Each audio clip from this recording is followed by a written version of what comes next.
fuck all the way off. Big bigot man barking, talking shit all night. Crying about who's woke, preaching white makes right. Shitting on the poor, kissing rich man's ass. You're not just a sheep, you're a snake in the grass. I need you to fuck all the way off. Take your lies and your trash and fuck all the way off. Take your childish games and fuck all the way off. Yeah, fuck all the way off. I need you to fuck all the way off. Take your bigot bullshit and fuck all the way off. Just catch fire and fuck all the way off. Yeah, fuck all the way off. Attacking queer kids, peeping in people's pants. Policing cocks and pussies in your creepy fucking rants. Racist, fascist, hog in a suit. We see your hood, bitch, and we see your salute. I need you to fuck all the way off. Take your lies and your trash and fuck all the way off. Take your childish games and fuck all the way off. Yeah, fuck all the way off. I need you to fuck all the way off. Take your bigot bullshit and fuck all the way off. Just catch fire and fuck all the way off. Yeah, fuck all the way off. Yodelay, yodelay, yodelay, yodelody, yodelody, yodelody, yodelay, yodelay, yodelay, yodelay, yodelody, yodelody, yodelody.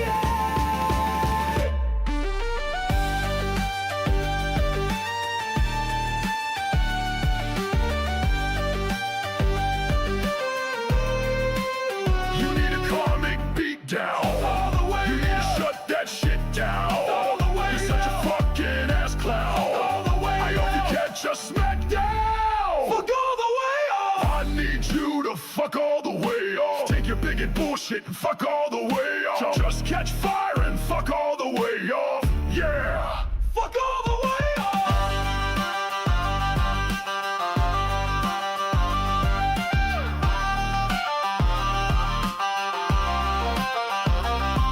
Yodelay, yodelay, yodelay, yodelay, hoo. Yodelody, yodelody, yodelody, yeah. Yodelay, yodelay, yodelay, yodelay, hoo. Yodelody, yodelody, yodelody, yeah. Fuck your people, fuck them too. Fuck your belief, fuck that too. Fuck your whole self, fuck you. Fuck everything about you. Fuck all the way off.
They say Lucifer's the liar, but the truth is plain to see. He brought the light of knowledge while they just peddle misery. They burn the books, they chain the minds, they crucify the free, while claiming they're the righteous ones and trampling on the meek.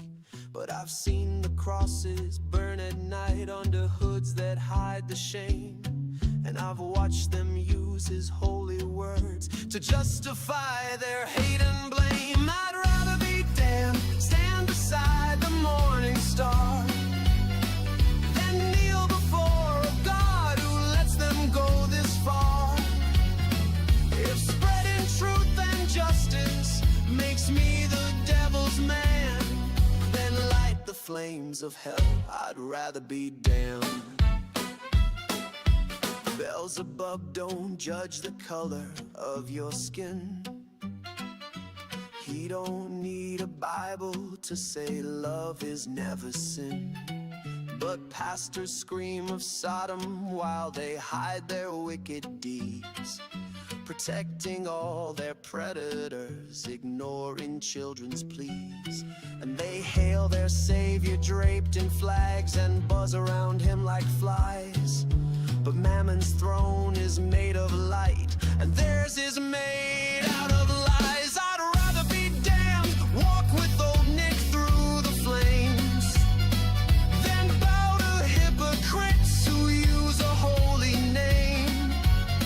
If punishing the wicked puts me in his clan, then light the flames of hell. I'd rather be damned.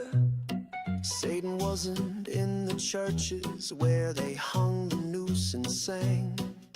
It wasn't him in Charlottesville with tiki torches all in flames. He didn't storm the Capitol screaming out God's name. No, he isn't at the country club where bad men play their twisted game.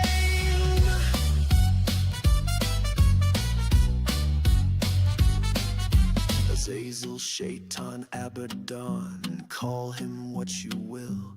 He's the scapegoat for their evil, yet he's never made a kill.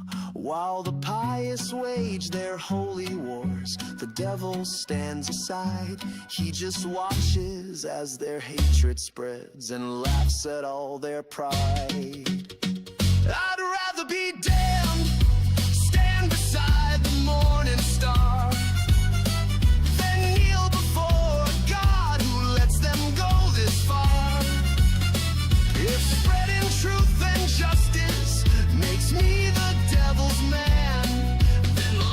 flames of hell. I'd rather be damned. So call me a sinner, a heretic, a beast, but I'll never break bread with rats and buzzards while they feast. If hell's for the woke, well, I'm not ashamed. I'll gladly kiss the devil and dance in his flames. I'm gonna burn a Tesla. I'm gonna burn a Tesla. I'm gonna burn a Tesla. I'm gonna burn a Tesla. Gonna pour gasoline in the leather seats. Gonna get it done right. It's gonna feel so good when it's done, like a bucket of sunshine. When I torch it in the night, I get giddy just thinking about it. I'm gonna burn a Tesla. I'm gonna burn a Tesla. I'm gonna burn a Tesla. I'm gonna burn a Tesla. Gonna leave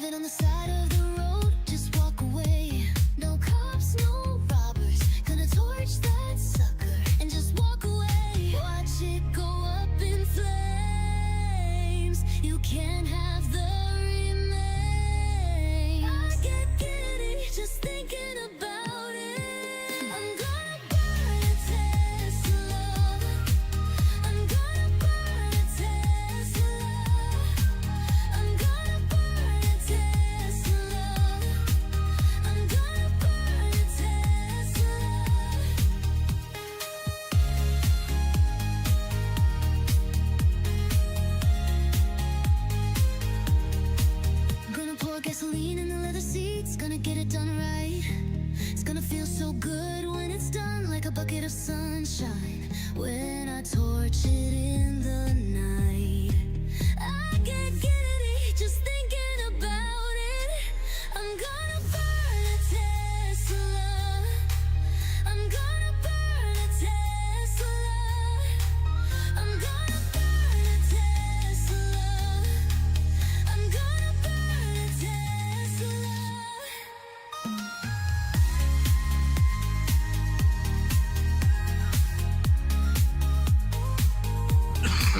I'm gonna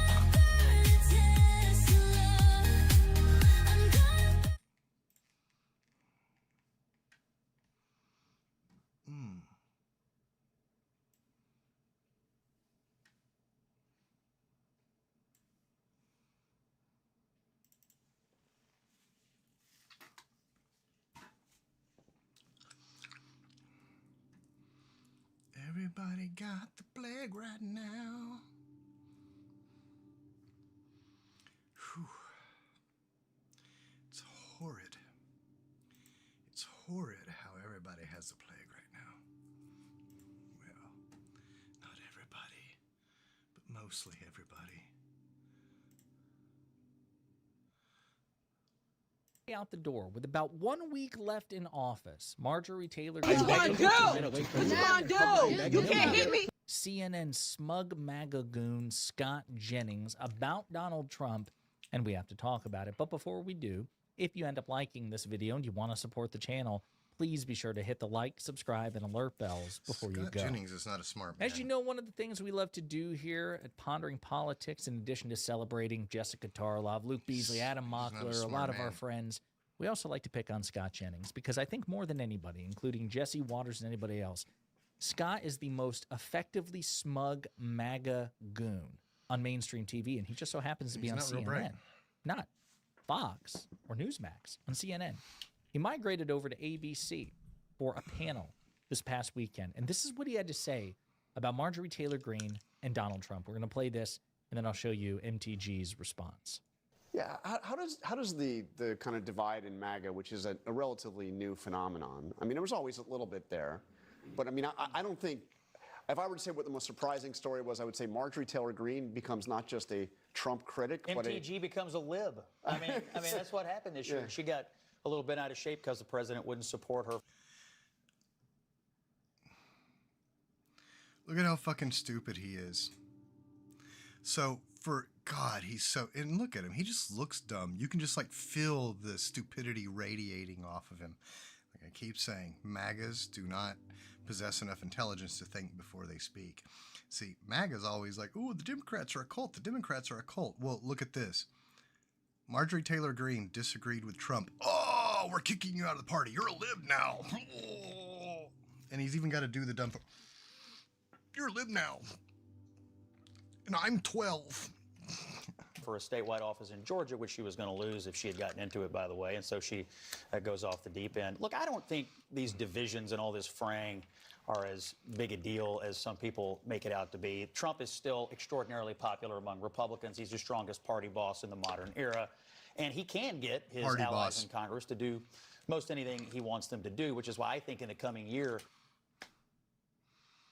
And now he's bragging that, yeah, Congress bends to his will. We don't have any independent thought on our side. We don't have any independence on our side. they really ought to spend some time trying to codify, to Rick's point, his executive orders and some of the other initiatives that he's had. Really try to make it stick and really fight it out, because I think a lot of the things he did would actually be pretty popular political debates to have. And so why not spend a little time on that? Trump uber alles, right? And it would give him something to do this year. He's going to have to get out in the country too, and you know, Neera's making the case against the Trump economy, but the line can be drawn between what he's doing and what mess was left. You started to see him do this in his address to the country, but that's another project for 2026. Get out and become the salesman in chief for the Republican agenda. He did it in 24. Salesman in Great chief? success. So a couple of things. Let's go in reverse order. That's here. the most honest So he's number been one, in he describing says, him. well, Trump's going to get out and campaign. That may work, or it may backfire spectacularly given how unpopular he is. And you have to understand, too, that there is a sufficient No, let him important number campaign. of I don't people think his health will who hold out. support Donald Trump politically but dislike him as a person and don't want to see him What they want from Trump is, listen, I think you're repulsive, corrupt, narcissistic. I think you're a The liar. more I he think you are campaigns, the morally more it inferior. wears him down. So yes, But I'm please. also hoping that you can Campaign get the the economy on shit track. out So of just him. shut up, do your job, and don't talk to me. Don't get in front of me. Stay off my TV. Don't tweet. Don't go to Truth Social. So I don't know if seeing Trump will do him any favors. But number two, he's also not on the ballot anyway. Trump, his party does not, like his voting base, the coalition that voted for him tends not to turn out for him in midterm elections. So they're playing with live ammunition there, politically speaking. This could backfire on them spectacularly, number one. Number two, when he talks about, well, you know, they should codify Trump's agenda. He's got Congress, and I think what he wants is popular. That is precisely what Marjorie Taylor Greene has been advocating for from the very beginning. I don't like Marjorie Taylor Greene. I don't like Donald Trump's agenda. I think the jury's still out on, you know, Marjorie Taylor Greene's road to redemption. I think she's got a long way to go. She still has some regressively conservative views on so many issues, both culturally and economically. But let me tell you this. She has been advocating out loud consistently for what Scott Jennings called for, codify Trump's executive orders into law. It's Marjorie Taylor Greene who's like, hey, you've got Congress. We're a co-equal branch of government. Actually, again, Congress is supposed to be necessarily predominant, but we're on your team. Let's get this shit, you know, put into law. That way it won't be easy for the next Democratic president to just with the stroke of a pen undo everything that Trump has done with the stroke of a pen. And Trump punished her for it because Trump actually sucks at maneuvering the Republican Congress. Think about how much political capital, how long it took to get the one big beautiful bill passed. He got it passed. It's going to do tremendous damage to the economy and the country over the long haul. And what have they done since then, legislatively speaking? Very little. Trump's a threat to democracy. Trump's very dangerous, but it's purely within his remit as the executive. What Congress does to make him dangerous is they won't check him. But something seems to be going very, very wrong with podcaster Joe Rogan. And the latest is a completely dilapidated rant about measles.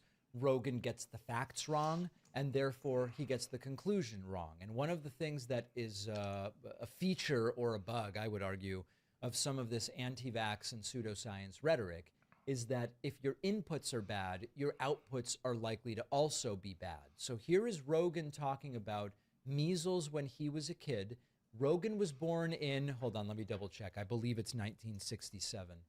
Rogan was born in 1967. That is relevant to our analysis here, okay? So here is Rogan talking about measles and why the vaccine is really no big deal and everybody got measles and everybody's fine, okay? Check it out. Measles included, speaking of the current thing, which that's is a controversy. an infection that everyone got when I was a kid. And what happened was you'd get sick for a few days and then you'd be immune for life. Yep. Yeah. And then they were making it look like everyone's dying from measles. Like, no, if you're dying from measles, you're sick. You're already compromised.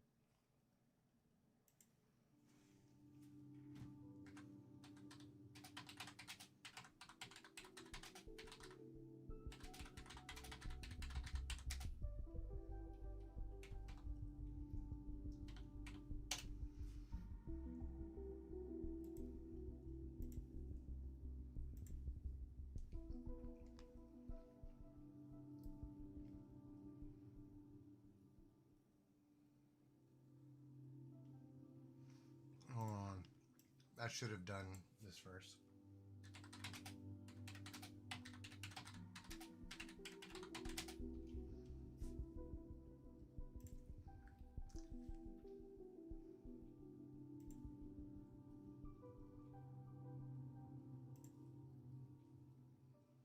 Okay, here we go.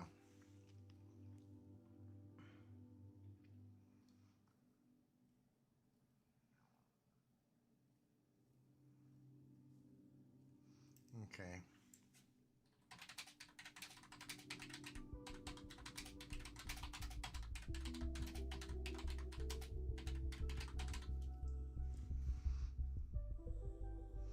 So there we go. Right about the time Joe Rogan was born, the vaccines were getting passed out. So he's a moron.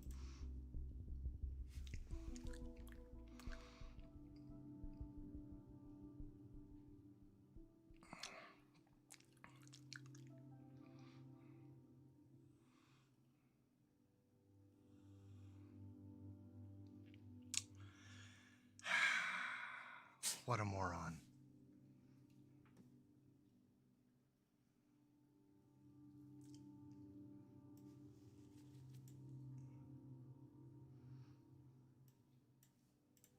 Which is exactly what happened with COVID. He can't not where lie. 90 fucking plus% of the people who died had 4+ comorbidities. Yep. Jesus Christ. Which is why it was such a red pill for me, because I was like literally an ultra marathon. No. No. No. No, no, no, no. 90% had 4 or more comorbidity. Where does he... God, he needs the shit slapped out of him so badly. He really, truly does need someone to sit across that desk one time, and when he spits out one of these stupid lies, they just need to lean across that desk and just slap the piss out of him. When he looks back all shocked, tell him, and if you lie again, I'll slap you again.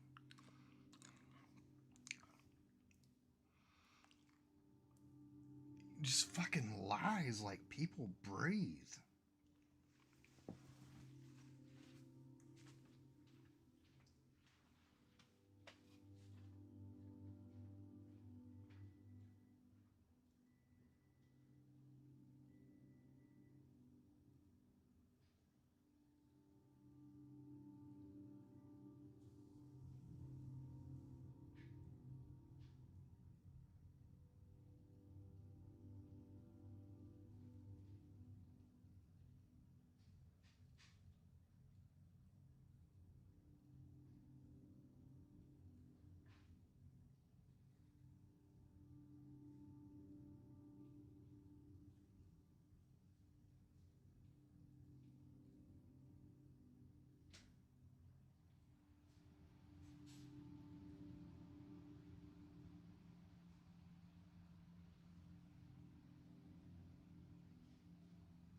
Runner that was going to the gym like 3 hours a day. Oh my like God.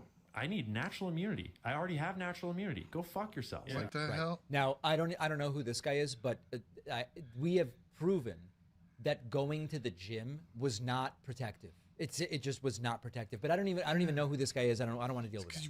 Something is really off here about Rogan's measles take. Going now, to the here gym is when the you're sick specifics of it. is Rogan was born fucking in 1967. Not only is it stupid and for that yourself, really matters because but you don't go to the gym when you're sick. Number one, it's bad for you. Number two, you're a fucking dirtbag for doing it, because you're infecting everybody else in there, because you're all breathing hard and sweating hard and putting all your germs out in the fucking air, and everybody around you is breathing it in. So now you're getting other people sick who are there to get themselves healthy. So if you go to the gym sick, you are a low-life piece of fucking shit. Measles vaccine was licensed in 1963. Yep. And by 1967, the number of people getting measles was down more than 90%. We have the chart on the screen. And what you see is that at its peak, we had 822,000, 894,000. By the time he was old enough to even, like, have a recollection of people being sick, there was hardly anybody getting measles at all. So his thing about, well, we got the measles all the time and we just dealt with, it's a lie. Like, Joe Rogan can't tell the truth. 763,000 measles cases a year. You go to 1967, 62,000 cases. Measles was well on its way to being eliminated when Rogan was born. When Rogan was 5, we had only 32,000 cases. By the time Rogan was 5, or maybe 6, 7, 8, right? Maybe, I don't know when he's thinking of when he was a kid. We had seen a reduction in measles cases of 95%. This is a classic anti-vax thing, which is the memory that, I don't know, when I was a kid, like, nobody was really getting measles. Nobody was really getting very sick. I didn't hear about people dying because everybody from was measles, vaccinated. So it couldn't be that the vaccine is necessary. The reason that Rogan recollects that measles was no big deal when he was 5, 10, 15 years old is because the vaccine came out 4 years before he was born, and it obliterated measles. By the time he was growing up, 95% of the people that would have gotten measles were no longer getting it because of the vaccines, not because measles wasn't serious or it wasn't highly contagious. Now, the other possibility is Rogan confused between measles and chickenpox? I'm just not sure. Chickenpox was really common in the 70s and 80s, and that often was treated really casually. People would do chickenpox parties. You get a kid with chickenpox, you get a bunch of kids together so they all get it, and then they recover, and relatively few major issues. Maybe Rogan's confused between measles and chickenpox. I don't know. I looked, and I wasn't able to find any evidence that measles was treated as this harmless childhood rite of passage where you would try to get everybody to get measles to get over it. Before widespread vaccination, it was hospitalizing tens of thousands of Americans every year, and it was killing hundreds annually. Brain swelling, neurological damage, sometimes fatal degenerative stuff would come up years later. And so that's why the framing here is so misleading. When he goes, you were sick for a few days and then immune for life. Of course, infection can provide immunity, but it comes with serious risk. And the vaccine also provides really good immunity without the risk of brain damage, without the risk of death, and that's the whole point. Presenting infection as he does, as this kind of natural low-cost alternative, just ignores why public health moved aggressively to vaccinate. And of course, his recollection ignores that he, as a youngster, was the beneficiary of one of the most successful vaccination campaigns in American history, with cases coming down 95%. The other thing I think is relevant here is that there's a sort of survivor bias, which is like, my dad got measles also. We were just talking about it, in fact. And most people who got it did survive. But the ones that didn't survive, many of them didn't live long enough to even have children. So like no one's around to talk about those individuals. And the reminder here is that the R0, the contagion rate of measles is so high that the reason we vaccinate is because you need a really high level of vaccination to get herd immunity because it is that contagious. Totally incorrect. I don't want to say fabricated. He just seems to be remembering incorrectly. And to the extent that he accurately remembers that measles was not a huge deal when he was a kid, that's because of the vaccine. And maybe he should be grateful for that.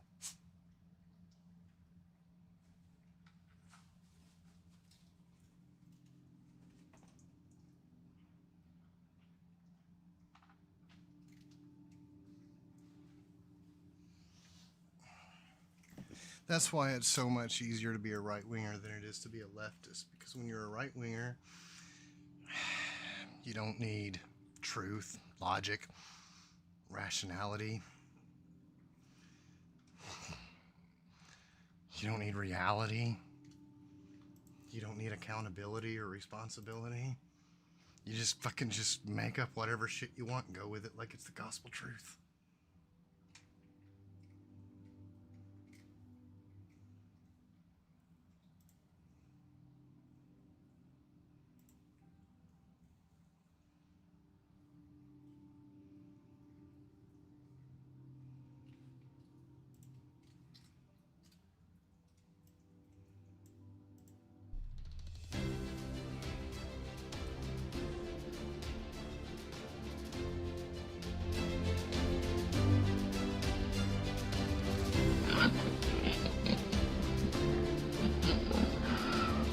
"2025 has almost concluded, but we can't truly send it off without the finest tradition of them all, the top 10 shittiest games of the year. We have some truly vile candidates for you, and as regurgitative AI rears its hideous head, something tells me these picks are gonna get harder and harder from now on. That said, there were a lot of easy ones this year, but hey, that's enough intro, I think. Here they are, presented to you in no particular order, beyond arranging them in a way I think makes for a nice flowing video. It is the top 10 shittiest games of 2025. You know what comes next. Take it away, Skeletor. Pokemon Legends Z-A. Pokemon is one of the most profitable media franchises in the world, a video game bestseller, anime hit, trading card behemoth, and a swollen udder of merchandise milkability. Why then does it still churn out slapdash, lifeless, absolutely pathetic guff like Pokemon Legends, the Z to the A? Complacency? Laziness? Unforgivable levels of cheapness? The arrogant confidence that no matter what kind of flimsy swill it serves up, the hogs will clamor around the trough and swallow it regardless? The answer is yes, yes, yes, and fucking yes.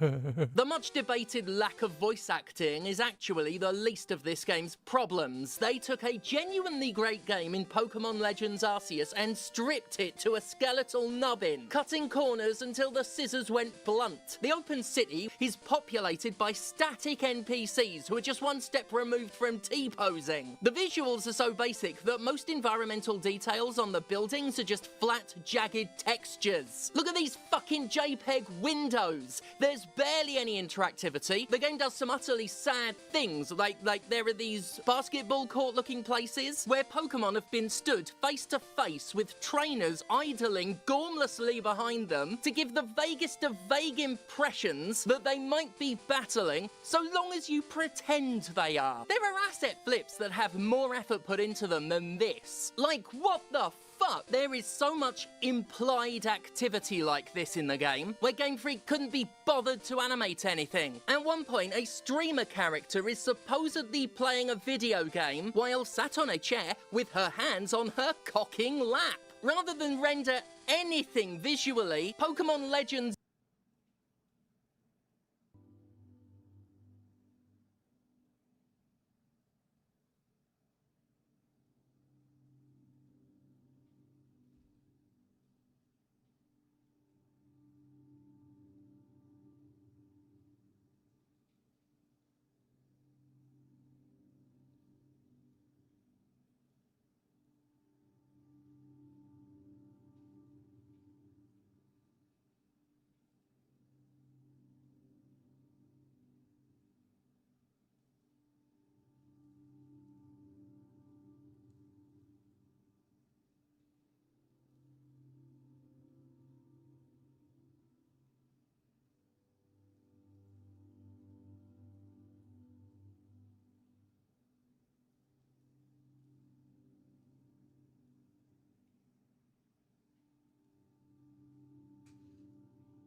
Czar expect you to finish the development of the game in your fucking head. Just put in the creative work that they couldn't be fucked to do and imagine the events that are allegedly taking place. I didn't know Danny John Jules made this fucking game. Imagine a story.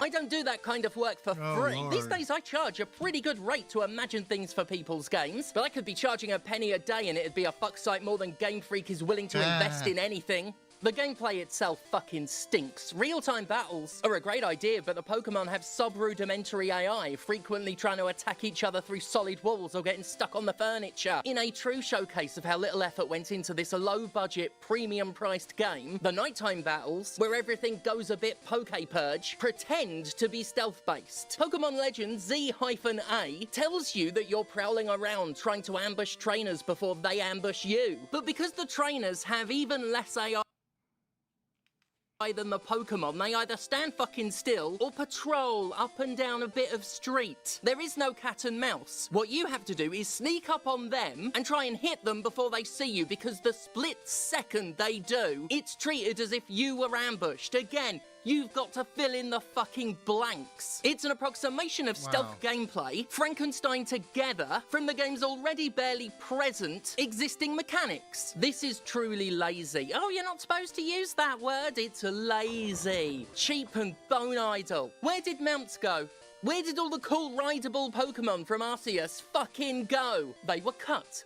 Like so many features were, to keep this game's budget down to a bare minimum. There isn't even a fucking jump button, which the game exploits for some of the worst platforming I've ever seen. Yet, despite the sheer lack of investment, despite how low budget and low effort it is, this game has the sheer nerve to charge full price and add a $10 surcharge to the Switch 2 version, which literally offers nothing but a 60 FPS frame rate. That's right, they're charging $10 for a fucking frame rate improvement. Basic performance. What should be the bog cunting standard? It's disgusting, it's exploitative, it's shameless, it's Pokemon. Oh, I said too many F words in that. I sure hope I don't get demonetized.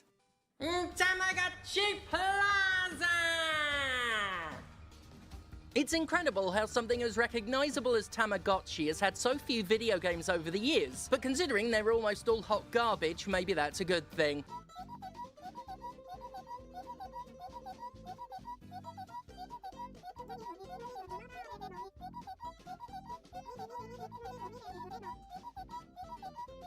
Tamagotchi Plaza is downright insulting in how little it has to offer, a truly threadbare collection of repetitive and boring minigames that would bore a baby to death. It's the kind of game that would use "it's made for kids" as an excuse. But I showed my husband's kid, someone in the target demo, this game, and do you know what they asked me? They asked, when does something happen? This sort of shit is the very picture of a minimum viable product doing just enough to qualify as a game, but stepping absolutely no further than that. Its gameplay includes such delights as dragging and dropping items to make a thing, dragging and dropping items to make a thing, and dragging and dropping items to make a thing. Now, the game has no system for grading style, placement, or basic context, so there's no reason to care about anything you're doing. There's a game where you run a manga shop, which is a prime example. Customers ask for a manga, they want specific characters and specific items, and you drop the requisite pictures into 2 blank comic panels, and that's all you need to do. The end result can be as messy or as empty as you like. You can place all the images on top of each other. You can make a garbled mess and you'll get a perfect rating so long as the handful of right components are shoveled into at least one of the panels. Most of the games are like this, the absolute lowest of the low in terms of interactivity. A truly rotten fucking game that only highlights how creatively bankrupt Tamagotchi is as a series and product. Seriously, as someone who is into virtual pets, it's shameful how overpriced and underdeveloped Tamagotchis are. Seriously, they're like 60 quid and they still barely do anything. You can get that weird spherical virtual pet with a clitoris for like $10. It looks better, it's got better mini games, and I don't know if you heard me at all, but it's got a clitoris. Control him with your touch. An honest to God, lickable clitoris. When's Tamagotchi getting a clit? House of the Dead 2 remake. Wow. The remake of the House of the Dead, it hit the mark pretty nicely. The remake of the House of the Dead 2, Well... Oh no, Sterling, what? No one home! Missed! Went for the strike with the chair through the table. It's remarkable how much they fucked up such a classic arcade shooter sequel, especially after doing a solid job with the first game. It plays so much worse, the developers seemingly forgetting how to gyroscopically emulate light gun controls in the time between the two releases. It's less accurate, feels less authentic, it's just rather unpleasant to play, and it has fewer features with worse presentation than the last remake had. What the hell happened? Of course, the biggest travesty is the voice acting. Everyone knows House of the Dead 2 is an absolute legend of hilariously bad vocal performances. It's downright iconic for its butchered lines and borderline alien delivery. House of the Dead 2 Remake replaced the dialogue, not to make it better, mind, not to make it funnier, but to just be worse in every way. The acting is still fucking terrible, but it's no longer funny bad. It's simply plain bloody bad. Why even do that? If you couldn't be fucked to either improve it or lean into its awfulness, why replace it at all? I'm sure you could have used the original recordings. Have you heard that cast? I doubt they were getting royalties. Absolutely dreadful decision in a deeply disappointing remake. Oh, and voice actors do deserve royalties, obviously. Sacred 2 Remaster! Sacred 2 is another terrible redo this year, a baffling mess that took the original and shattered it to pieces. Sacred 2 was never a great game, but it holds a lot of nostalgia for me. Despite the developers thinking it's some hardcore experience, it's actually this really accessible dungeon crawler that cuts to the chase and drowns you in loot. It's also really silly, and its Blind Guardian music video was some top-tier late 2000s marketing nonsense. Absolute classic. I was looking forward to this, but within seconds of starting my adventure, it all went wrong. Or my character's legs did. They were completely broken, and I had to hobble across the world, dragging one inanimate foot behind the juddering other. For hours. All right, Jim, our next question. I will read in the name of the holidays, spreading joy. This person has sent in this question probably 20 times in the last year, but you're going to finally get it on. Well, there you go. This was sent to cornydrivethrough@gmail.com from Big Andy in Louisville, Kentucky. Now, wait a minute.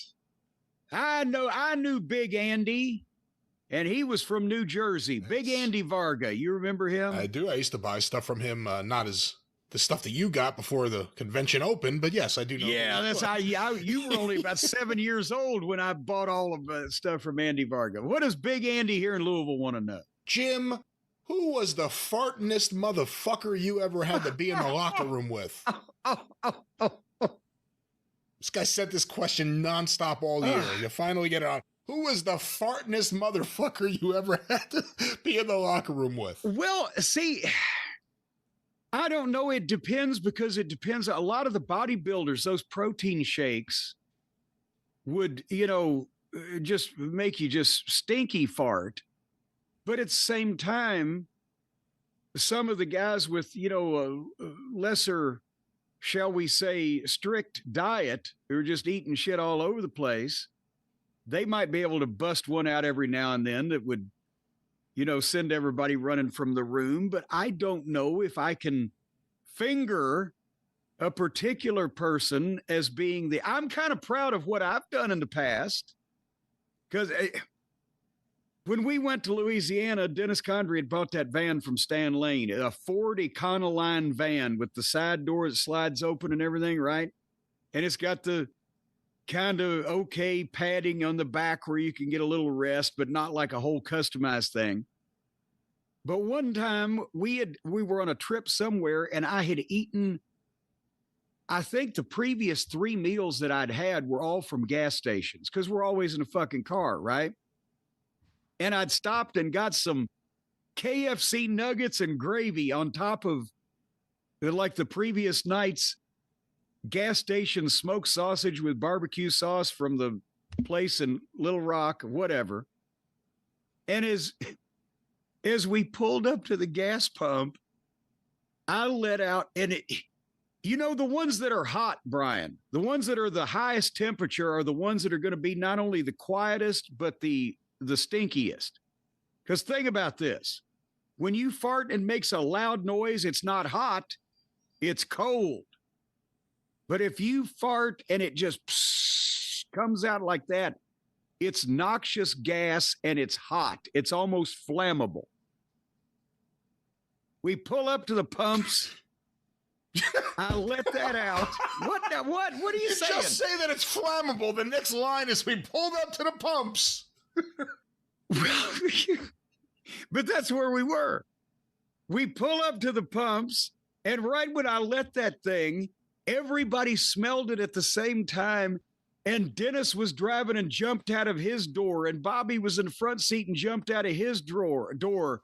And Buddy Landell and Carl Fergie were next to the side sliding door, and they whipped it open, and they jumped out all at the same time, and they were all going, "Oh, God, jeez."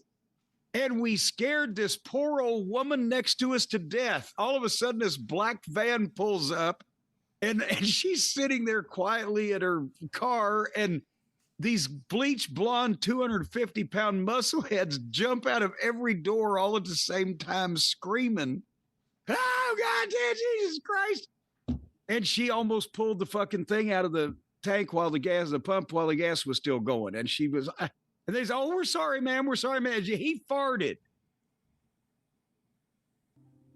I didn't answer the question. Who was the fartness motherfucker in the locker room? Probably me. In the locker room? Everywhere. Think about the shit I used to eat back then. Now that I'm thinking about it, I made Bubba choke one time, and Bobby had a weak stomach anyway. So maybe it was me. What a diplomatic answer I did not expect, but there he is, Big Andy, the fartness motherfucker in wrestling, Jim Cornette. What a shock. What a shocking turn we have here. But now, hey, in for the sake of, in honor again of Rob Reiner, we've got to go back to the Andre story, because I don't know if he was the fartness motherfucker of all time, but when he farted, people noticed it. And that's what sometimes he would sit on guys he didn't like and fart on them or whatever. But Rob Reiner said on a set of The Princess Bride one day, they're all there and doing whatever they're doing on the movie, and Andre let out a 17-second long fart. Think about the count to 17, Brian. I can't even go that long. And they all looked at him. And then Rob Reiner said, "You okay, Andre?" He said, "I am now, boss." Well, there it is. So he had the best ones. Have you seen The Princess Bride? Yes, a long time ago. It's not like that I, have studied it and gone back to it and made notes on it and everything. But at the same time, marriage is a very noble institution. I can't remember the rest of it. I just like the marriage.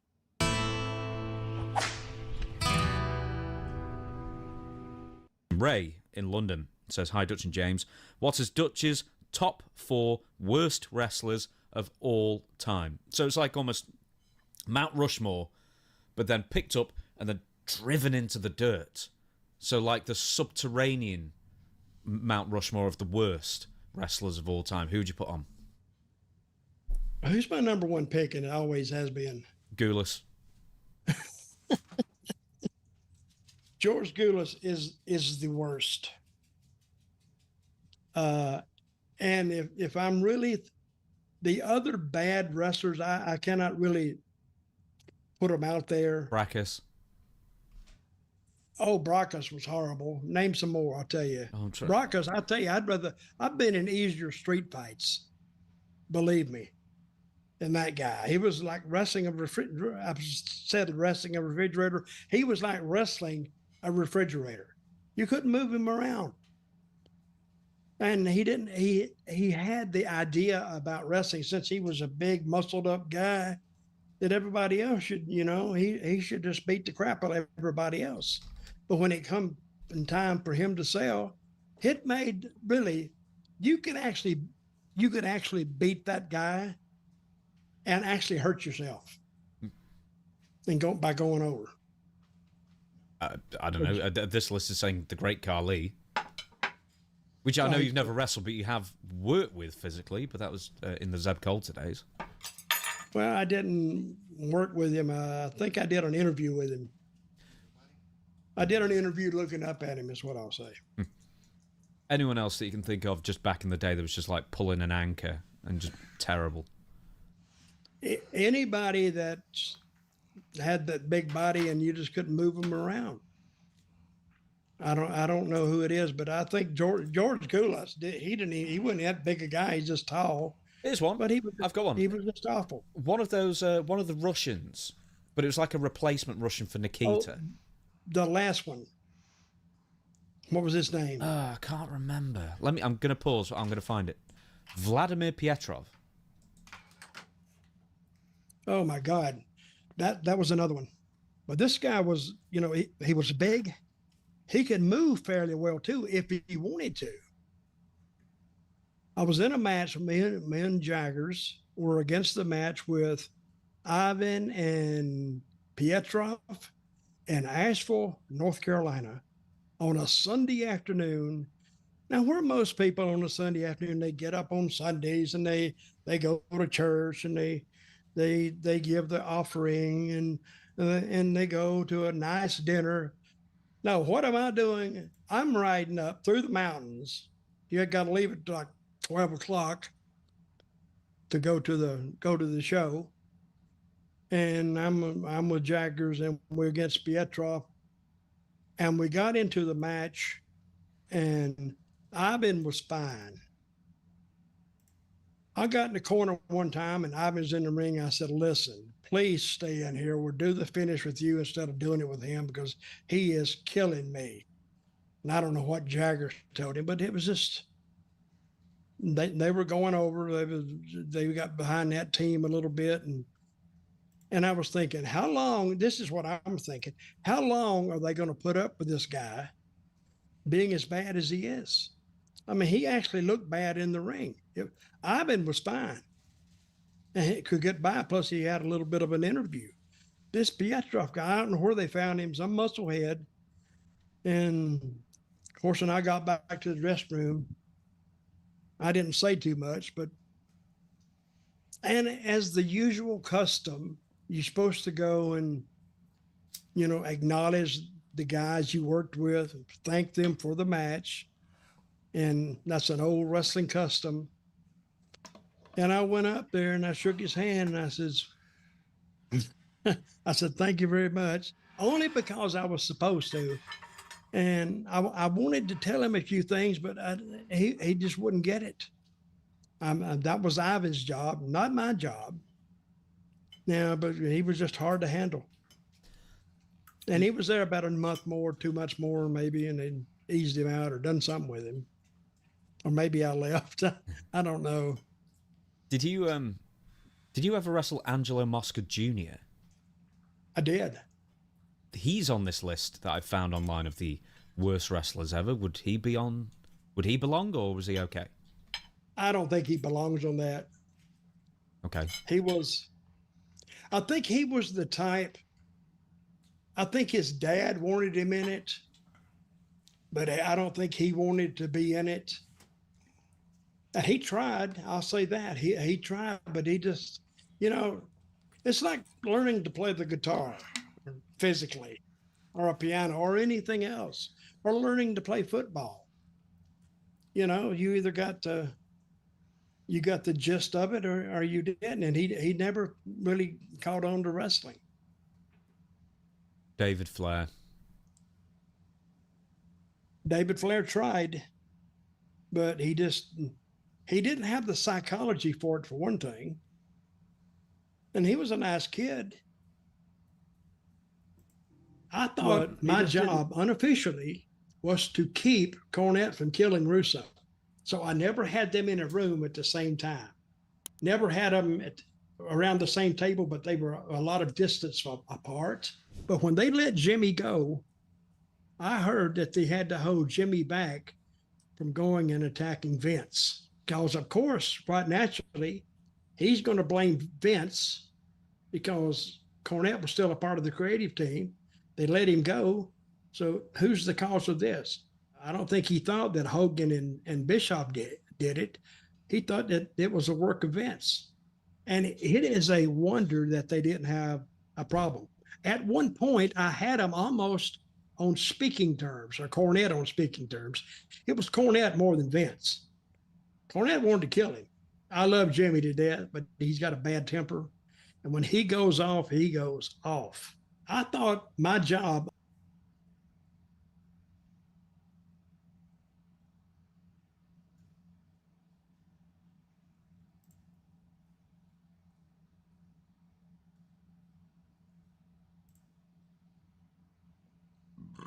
Excuse me.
Oh shit.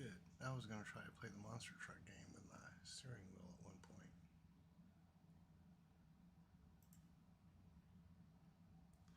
And I forgot. Oopsie.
Padre Antonio ci è stato di grande aiuto.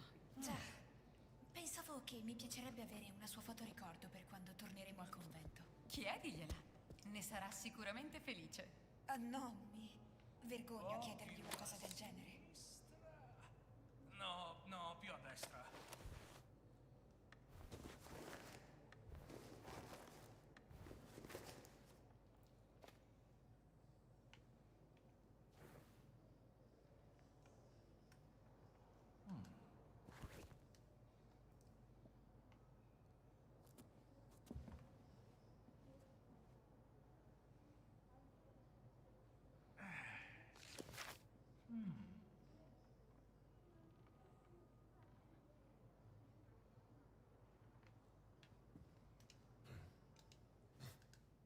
Ancora un po' a destra.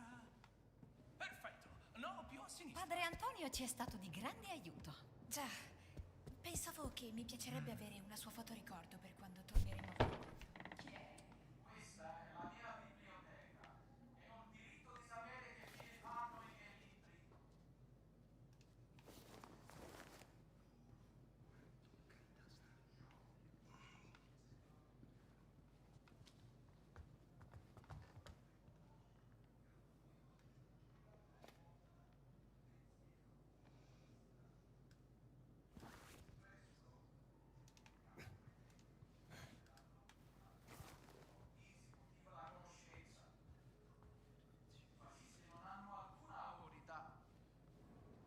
Papa non sosterrebbe mai azioni del genere. Il Papa non è qui.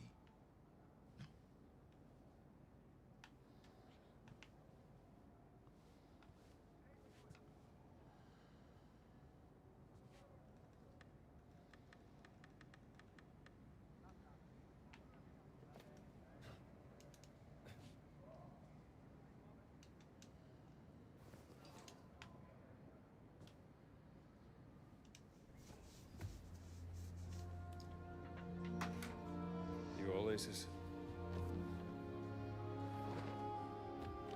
I just spoke with Sister Catherine.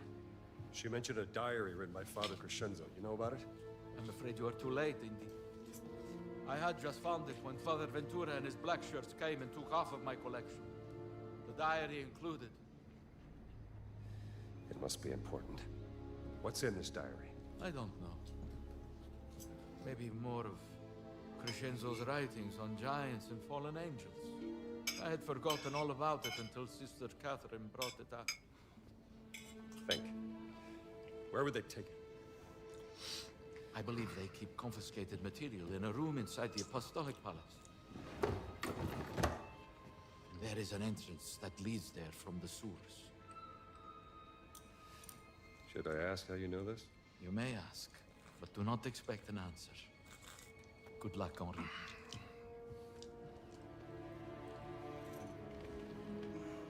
Then enter the sewers through the tower of Nicholas V. Henri, look. I have placed the pictures you took on this bulletin board. I sense a common pattern across these inscriptions. Another hidden message, perhaps. But there are just too many missing pieces to solve the puzzle. Well then, I'll look for more inscriptions.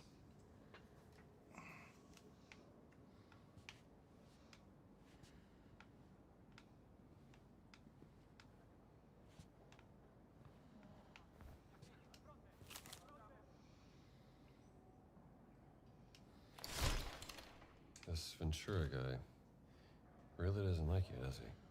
It's an understatement to say I like him even less.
A destra.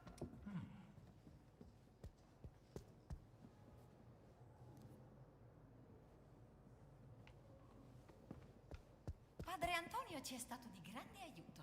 Già, pensavo che mi piacerebbe avere una sua fotoricordo per quando torneremo al convento. E diglielo. Avete visto la macchina volante, padre? È un insulto a te. La torre ti va bene, non ci ha insegnato nulla. Sa che mi sto volando, si vede lì.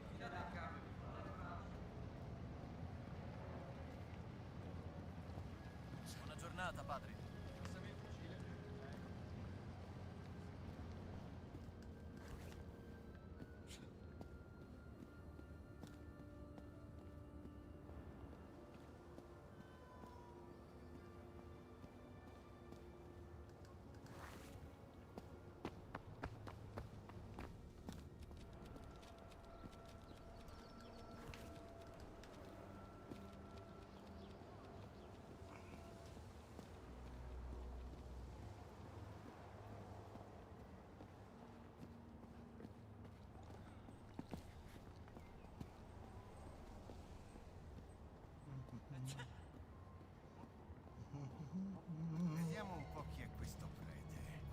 gente si comporta in modo strano.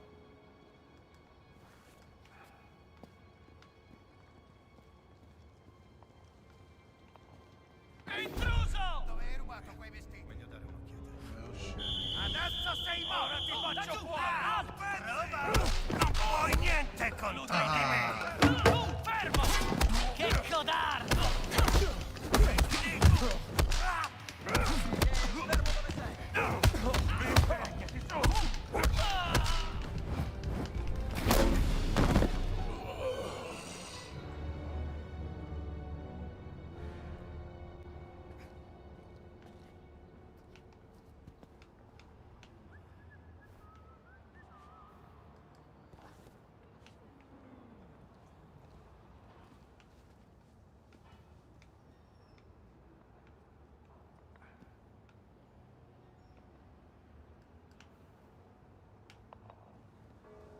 Buon pomeriggio, padre.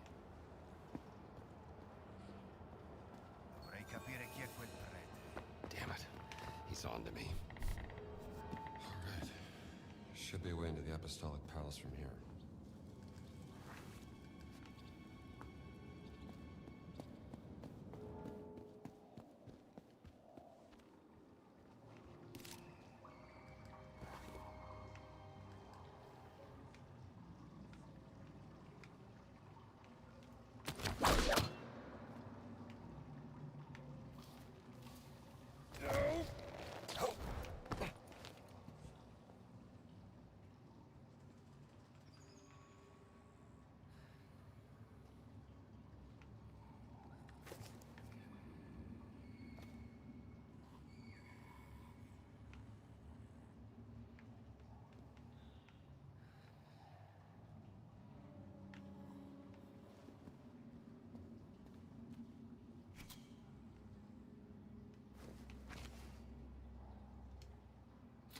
See if Antonio's key works.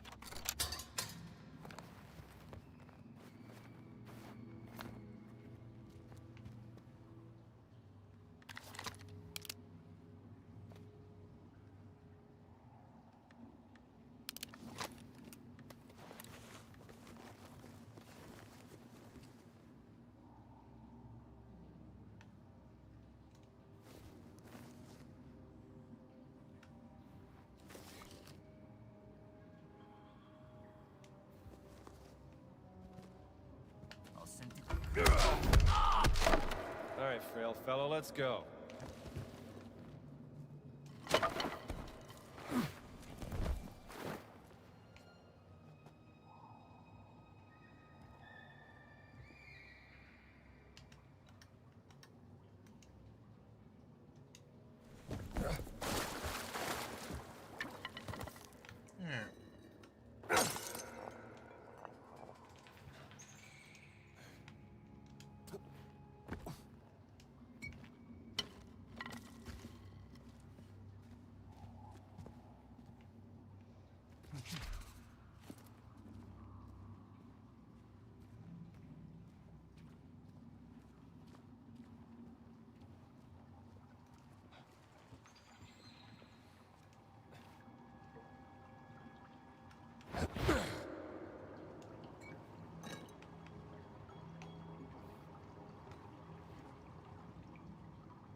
Well, needed a bath anyway.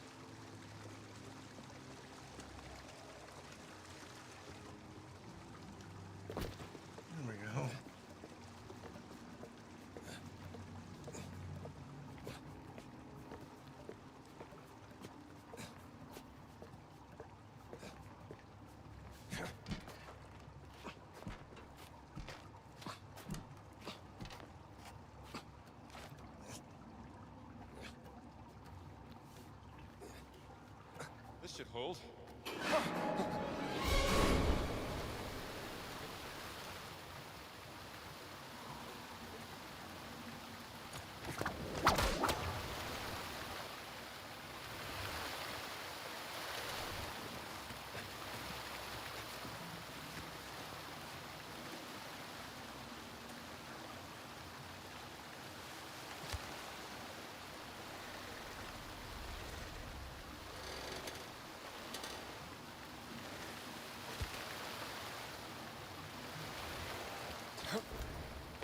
Shit. Oh, this is gonna be a pain in the ass.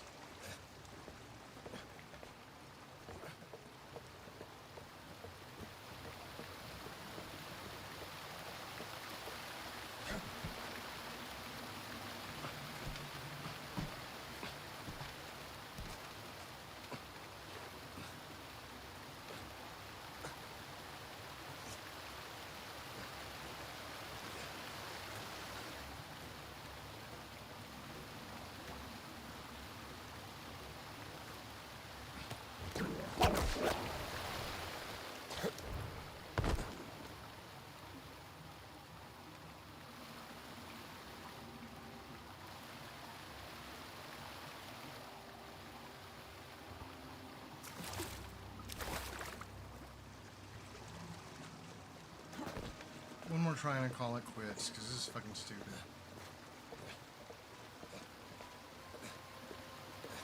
This takes me back to fucking 80s with jacked up Nintendo games.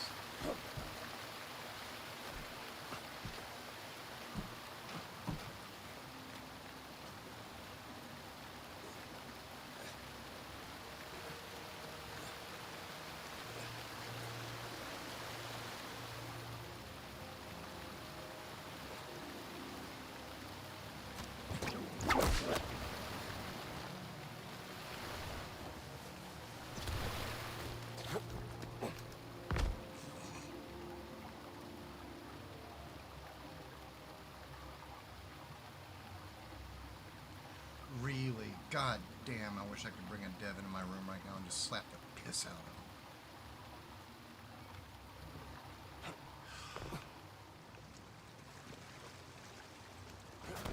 Damn.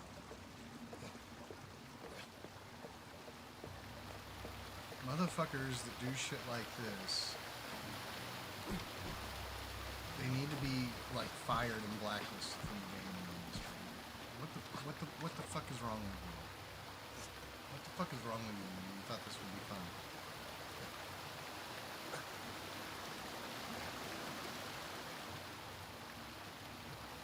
You didn't think it would be fun. You were just being a dick.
If I had fallen, I would have fucking immediately turned the game off and never played it again. Because this is some janky ass shit.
love that smell.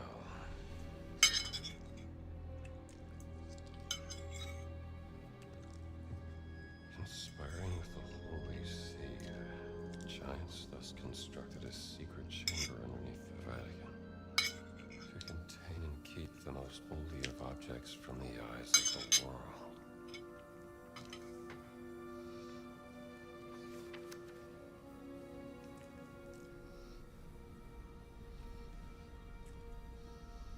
They are watching me in the dark of the night.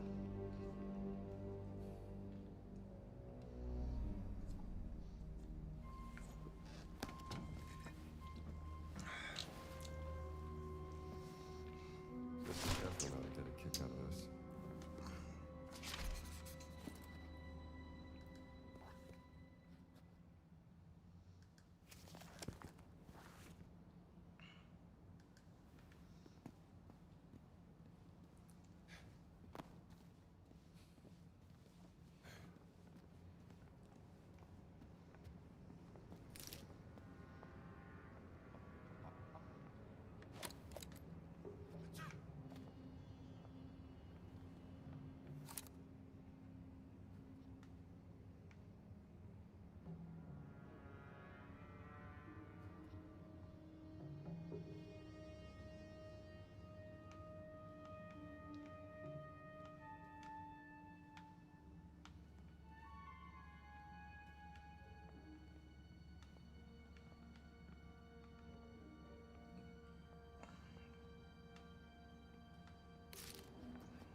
Keys to heaven up in the sky.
it. Here you are, sister. Oh, heavens. The diary crescendo, the mad priest. This, my dear, is a window straight into the insane mind. How fortunate am I to be reading the lost soul in its own words, expressing its grim unraveling. May God protect you, young man. I have a feeling you might need it. Father Gallagher. That's right. From Boston. My people tell me I've been snooping around the holy city. Oh? Floating I didn't know rosaries. priests had people. I'm no ordinary priest. Mr. Gallagher. Father Gallagher. Father, of course. This is not the time to let your prying eyes wander, Father. There are spies and traitors everywhere. Liars, subversives, communists, Nazis. Oh. Well, I'll be sure to be careful. Thanks for the warning. You should be. My eyes see everything, Father. And I'm not merciful. No. Dai nemici mi guardo io, dagli amici mi guardi Dio. Amen.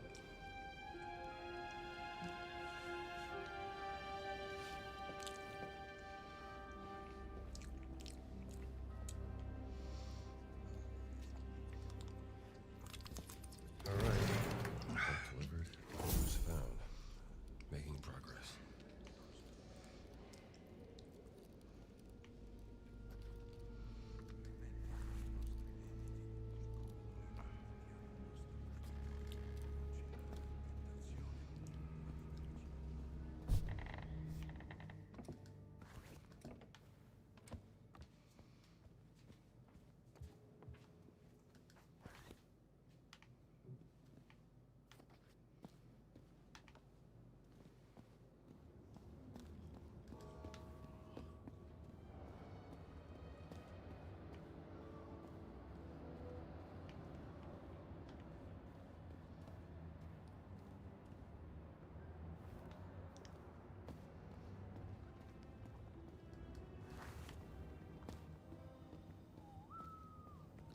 Comincio ad avere fame.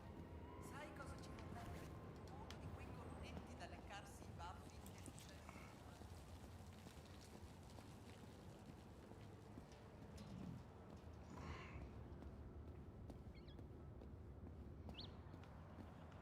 Salve a voi, padre.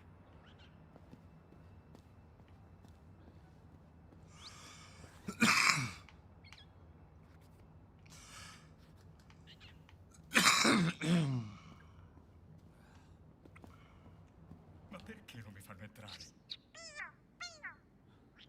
Sì, lo so, Pio, era una domanda retorica.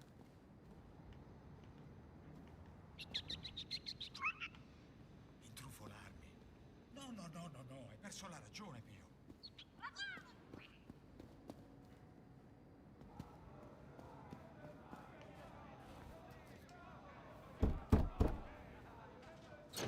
Ancora qui. Ti ho detto va.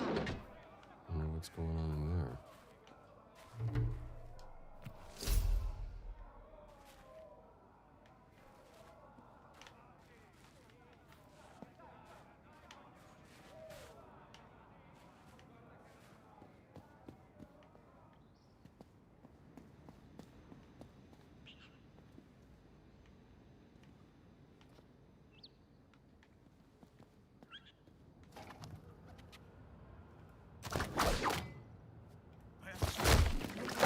Fare se ciò che prendi è già tuo di diritto, Pio.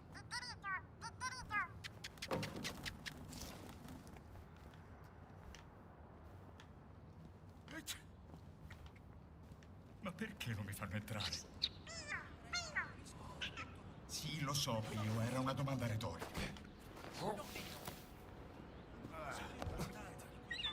Vi riconosco. Siete l'amico americano di Antonio. Posso rubarvi qualche minuto?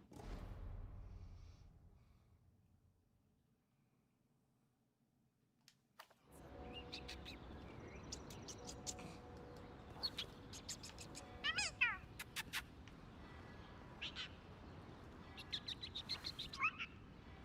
trufolarmi.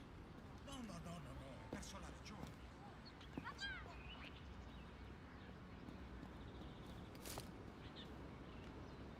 Fountain of Confession. Didn't look like this back in the days of Augur the Giant. There it is. Somewhere. The entrance to the sacred monastery of the Nephilim Order. Something about those dragons up in the towers.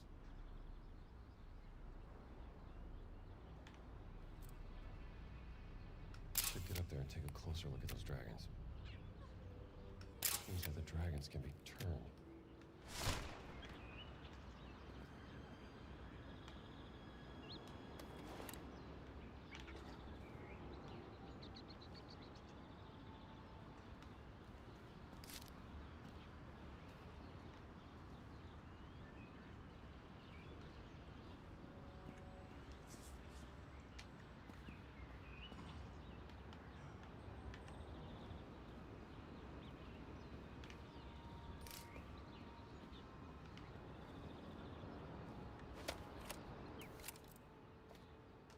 The dark beast looked upon the light, and the sacred doors opened.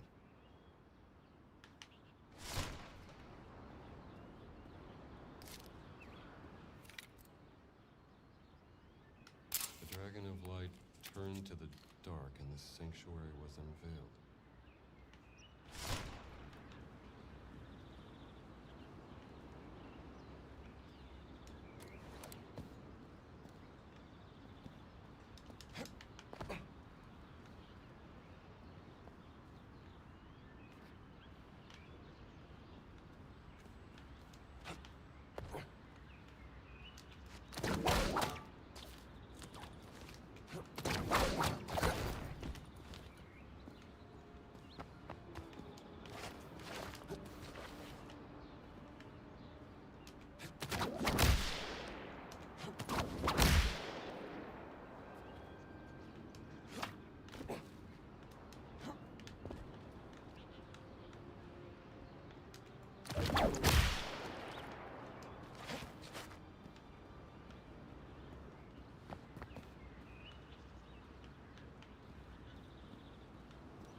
Se la gente vede del fumo nero, penserà che hanno scelto un nuovo papa.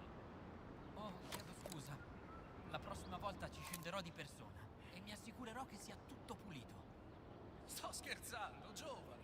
È un lavoro troppo sul serio. I preti non moriranno per un po' di pulizia.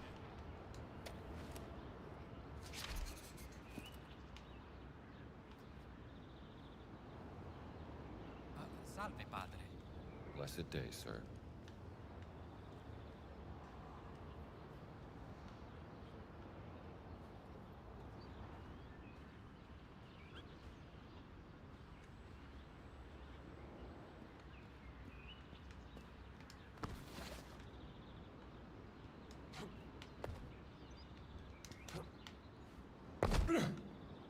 The entrance to the monastery has to be here.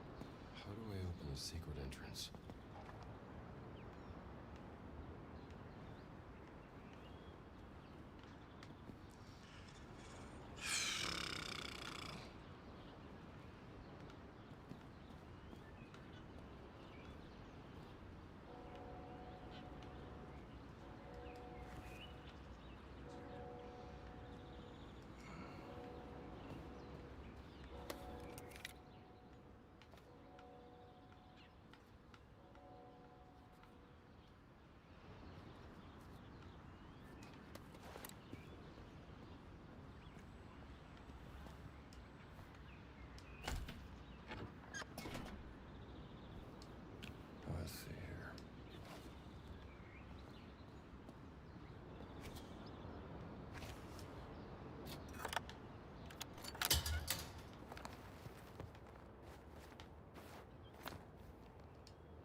Learn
something from this one. Somebody lost a claw. Hey, Stramble! Jesus!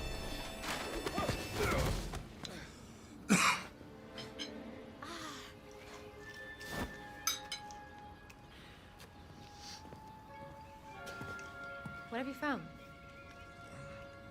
Gina. Is this a hidden door, Dr. Jones? Where's my hat? Are you pursuing some forbidden secret, perhaps? Look, Gina, this has been swell. And I hope you find your sister, but I work best on my own. Where's my hat? It's here. Now, how do we open this?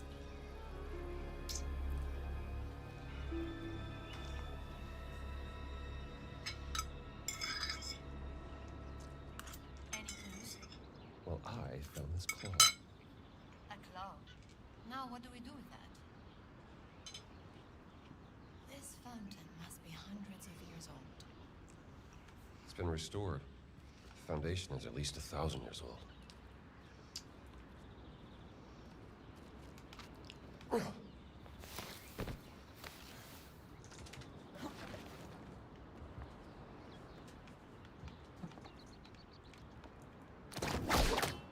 careful. I know what I'm doing.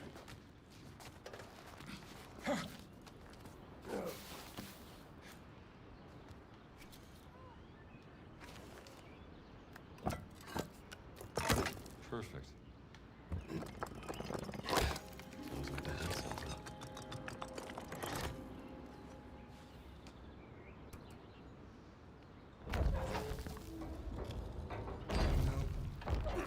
No.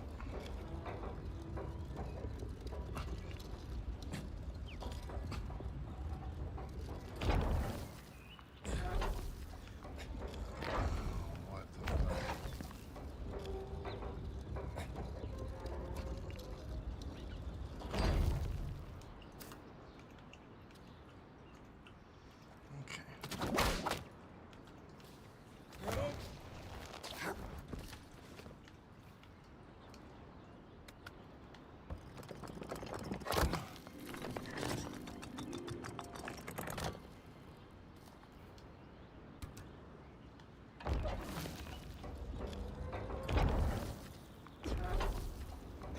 Oh, come on.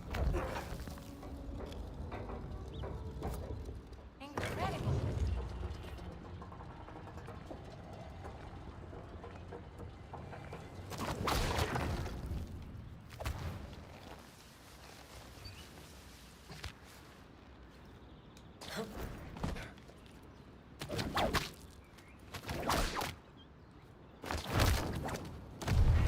The fountain! It's rotating!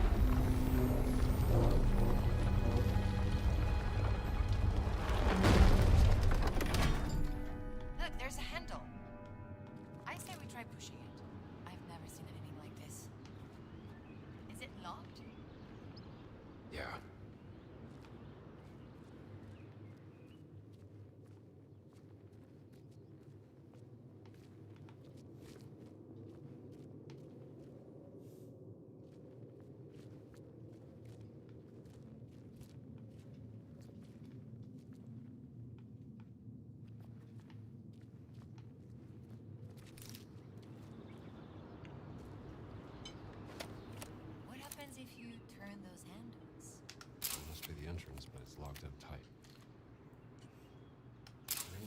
the sides. Sculpture groups on your side. Take the center of the fountain. Seems from sides to the front. The handles around the rim must rotate the fountain.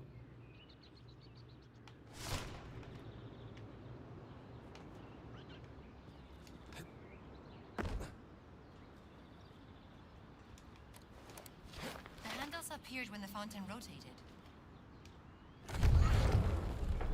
This entrance is very hidden. Where are they hiding? Well, it was constructed by a secret group within the church. I'm not entirely sure for what purpose.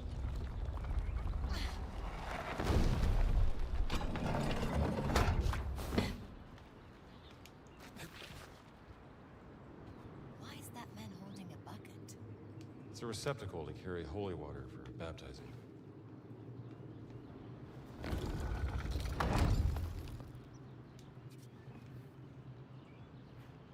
holy city seems to be a place full of mystery. Sister, you're only half of it. Fill the bucket. And let's go over here and baptize this guy.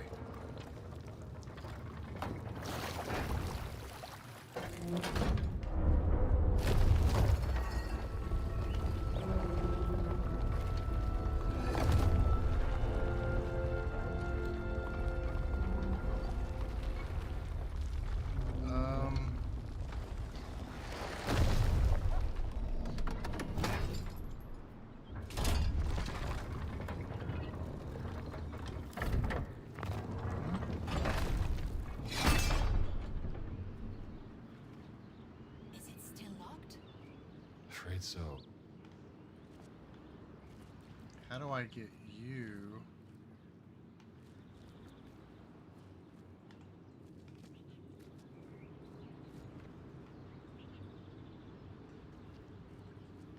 Do something with that.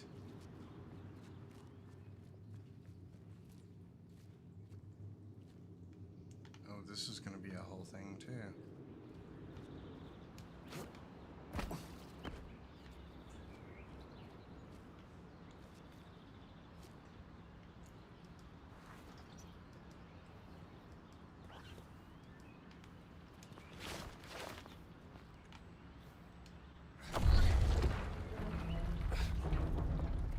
You believe your cat mommy is in there?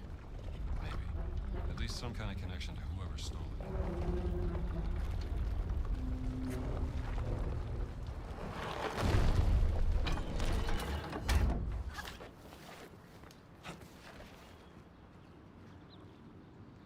Is that a boat? What does it mean? It could be the Ark of Bulrushes. It carried Moses down the Nile. That doesn't look like baby Moses. Boats. An age-old symbol of sanctuary. Looks like the boat should move to the other side. How did you find this place? These rings can be rotated. Need a clear path for the boat. I think I know what I need to do.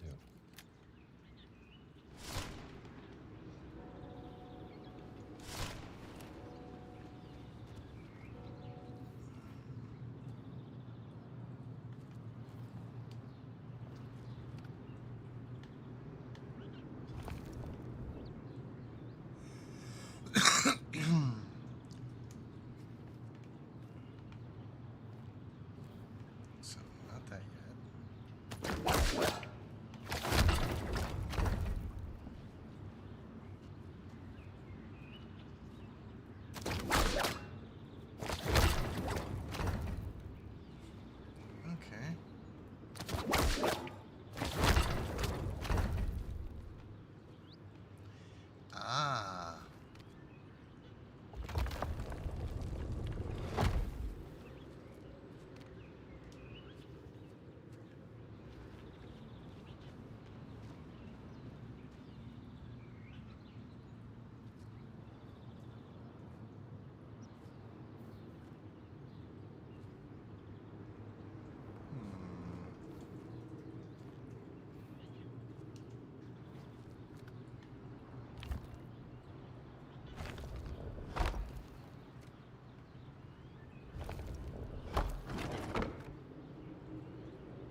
ha ha.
There we go.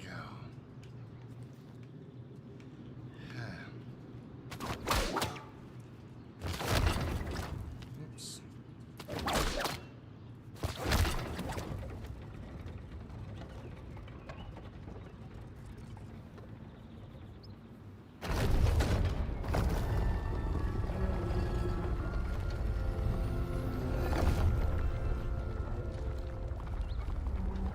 We did it, Scramble.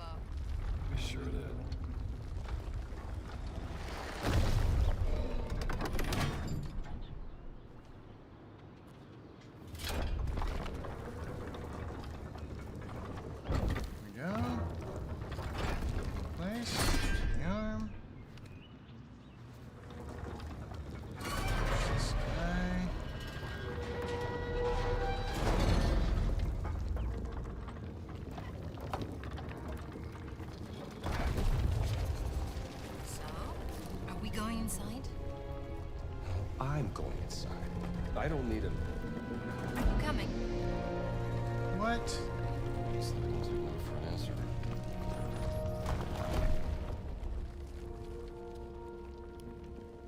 Oh mio Dio. It's a long way down, isn't it? Just be careful.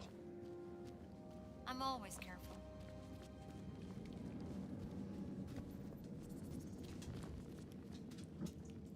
If it wasn't clear by now, your missing cat and my sister are connected somehow. Of course they are.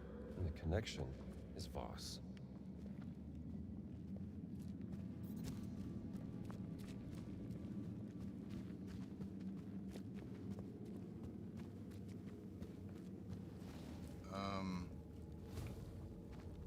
Why is everything on fire down here? That can't be good.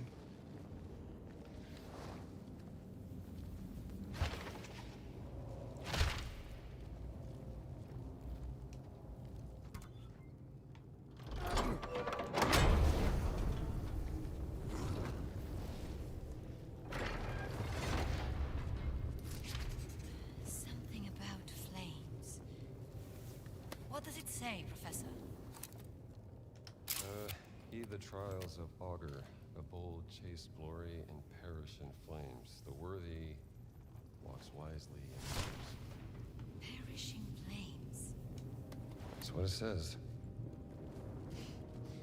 Sounds fun. Come on, let's go. Dr. Jones, are you okay? Just great. How the first trial? It's closing again. What are you doing? Standing What do you here. think? Trying to get out of here.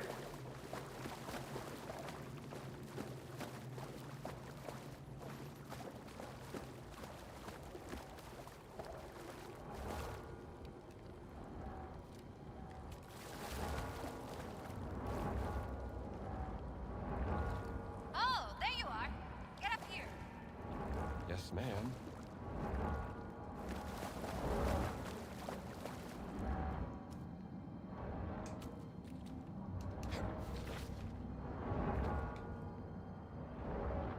Oh, that's not good.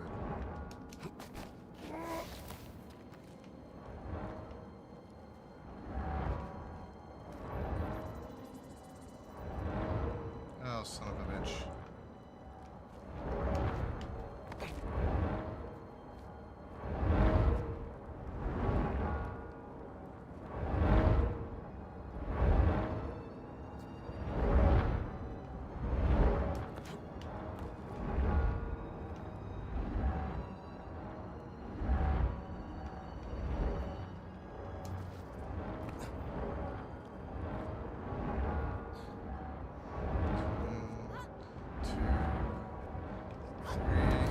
Watch it! Dr. Jones! Jump! Oh mio Dio!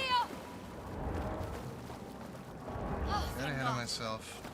That wasn't so bad. Was it?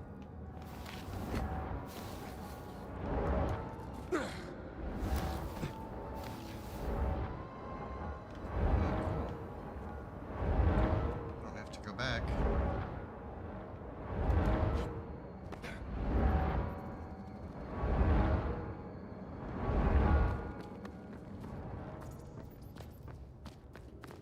What is this place?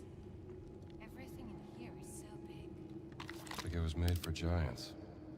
Giants do not exist in real life, Dr. Jones. Keep hearing that.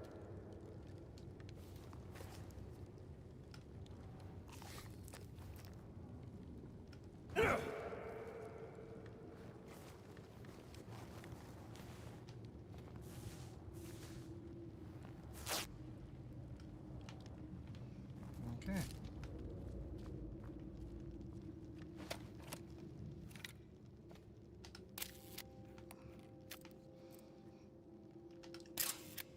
A gate this big must be guarding something important.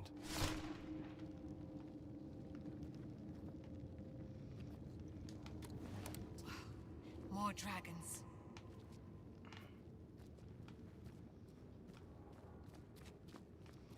So it's up here.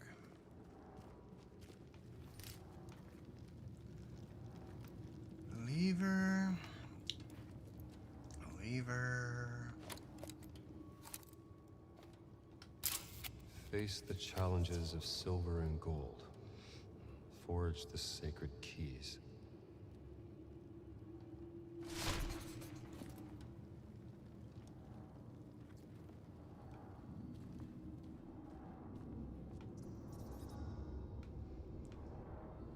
Key. Key.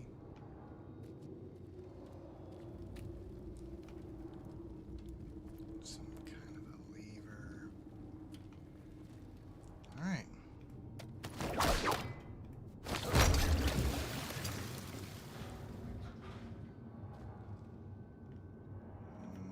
Nothing.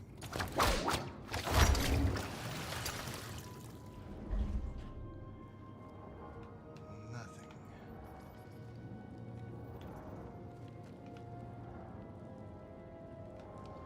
Lots of fire. Everything down here is like eternally on fire, and it's not.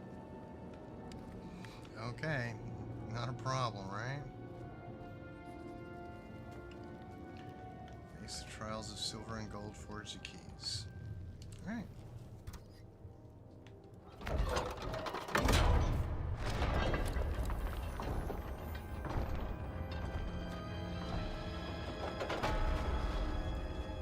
Oh, Look at the jumps. The shield on the statue moved. something happened.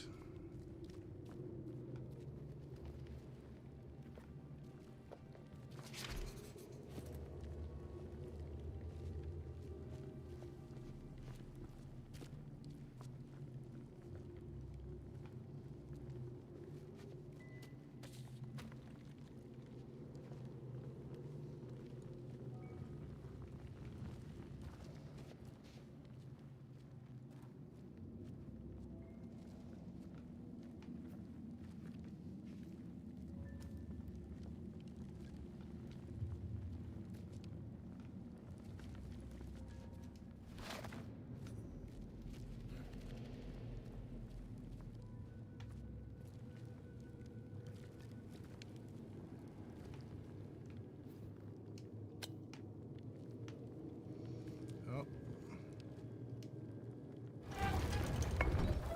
Bert, throwing you down. Nice job, Jones. What did I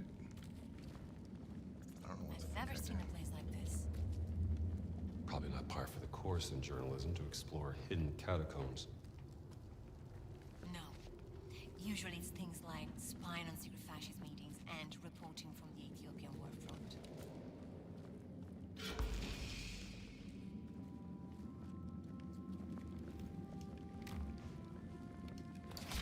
I'll have to study this some more.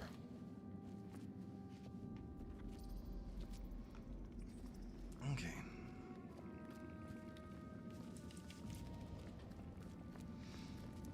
So that was unrelated.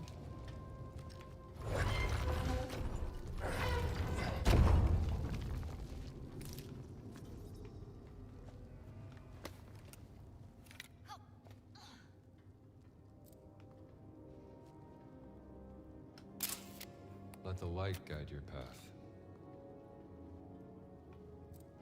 Hanging pillars need to be moved to the correct position. The spot below the grating will glow when a pillar is in the correct position. The spot below the grating will glow when a pillar is in the spot below the grating will glow when a pillar is in the correct position.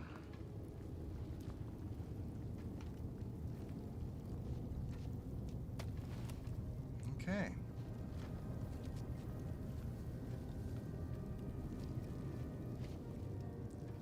Is this safe to step on? It's a bit hot in here.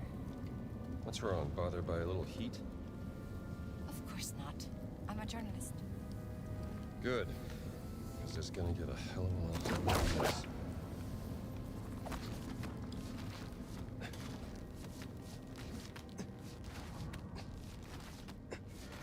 I feel like these statues are judging me.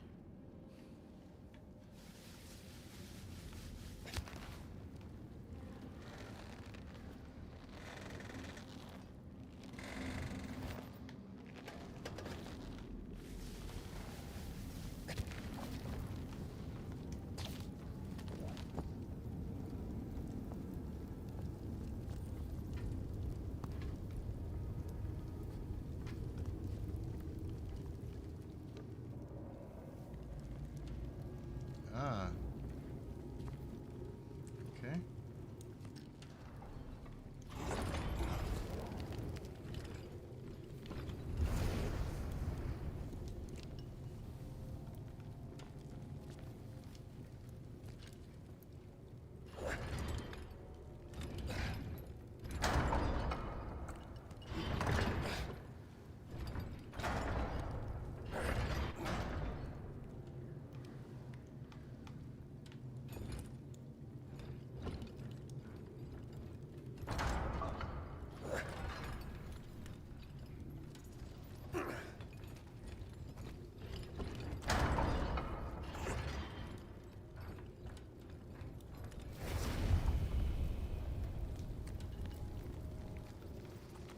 Okay.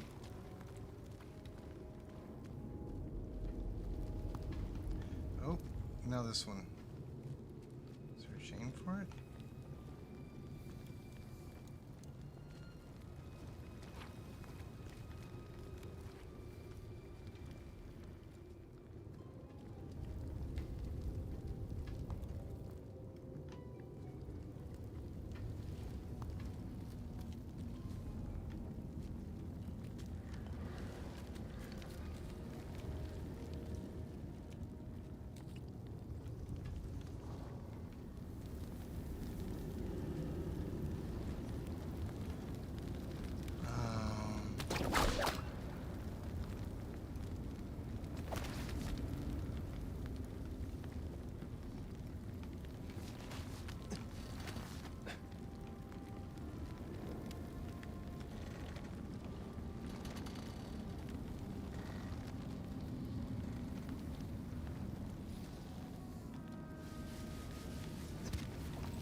Oh. Oh, this is goofy. Look at this. I bet you I'm supposed to grab onto that.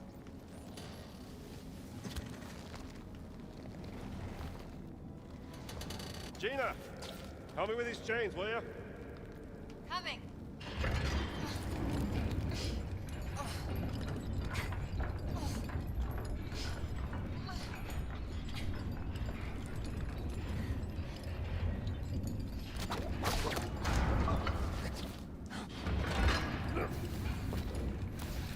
Nice work.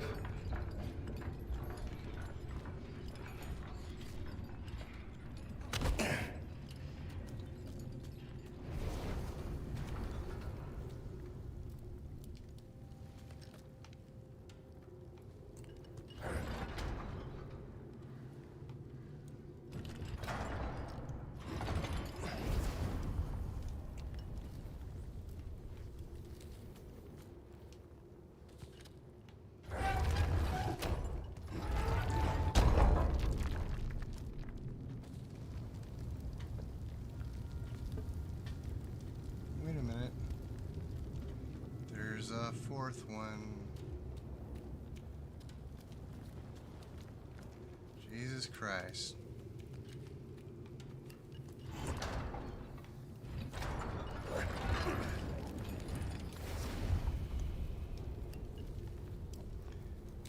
Okay, 1, 2, 3, 4.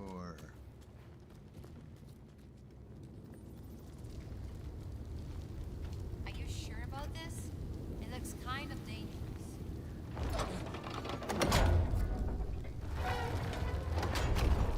You actually did it. Oh, you had doubts? Of course not.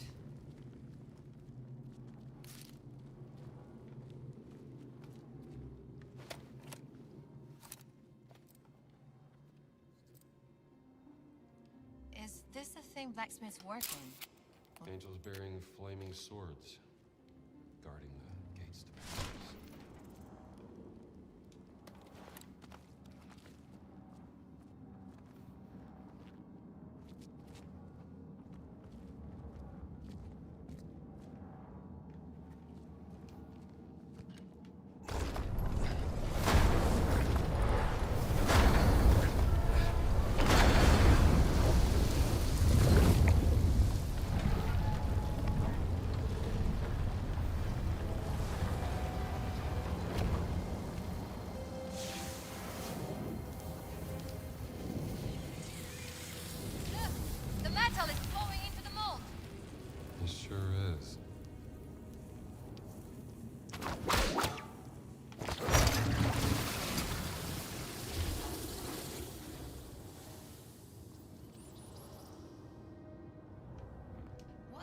special about your missing cat?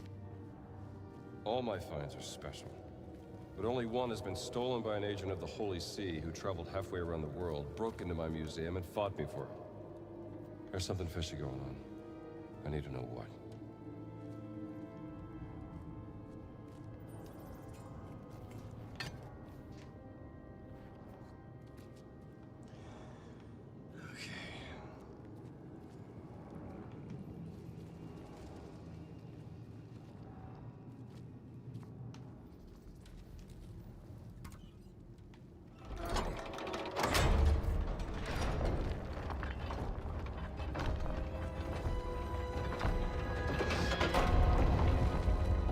The shield on the other statue moved.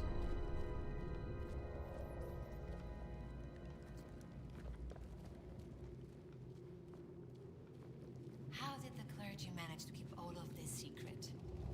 Common priests have no clue. Whatever this secret order is, it's strictly for the Vatican's inner circle.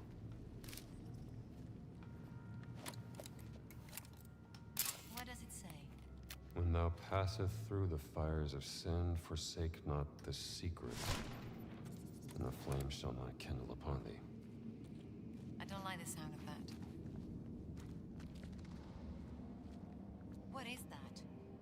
Beats me. It must be part of his challenge.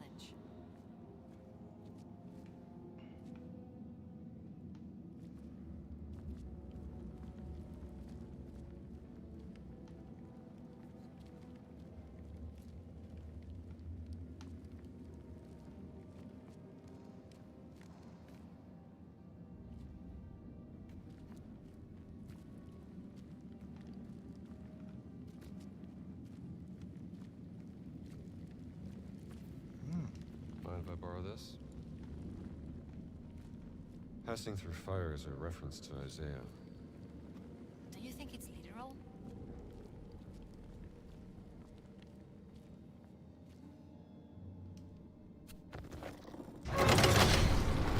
It's not good. Did you get burned? Yeah! Pretty sure it's literal. Hey, I'm trapped here. Hang on. I'll figure this out. Are you sure you know what you're doing?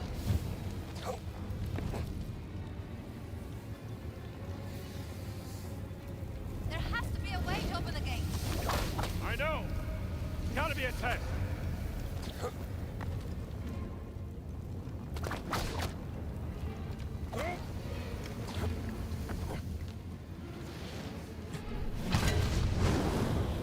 Come on, you'll pass it to me. I'll take it to the other side.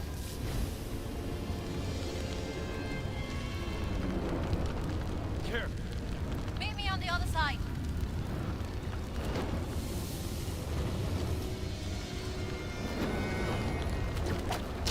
Look out! Shit. It's getting hotter.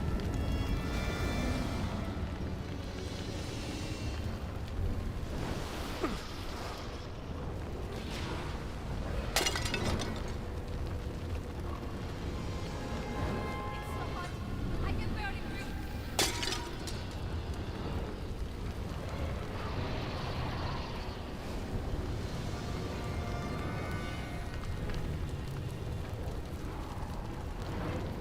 The fire is getting stronger.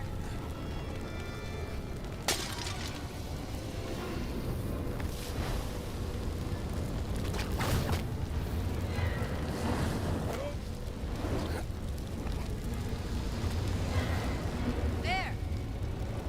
Thanks for the help.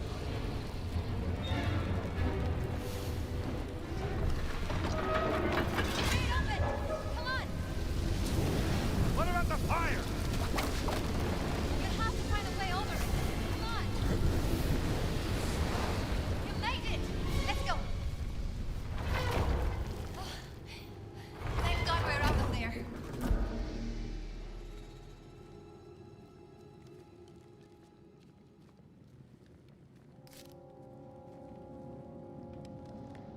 Another forge, Dr. Jones.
Look at this gate. That's one. Keys of St. Peter. Maybe we need to forge those secret keys. I think you're right. I just did. You know, I can tell right away you're working a priest. They're usually very clean and tidy. Watch it. I shower. Just perhaps less frequently out on the field. I'm a scruffy-looking nerf herder. Okay, let's open it.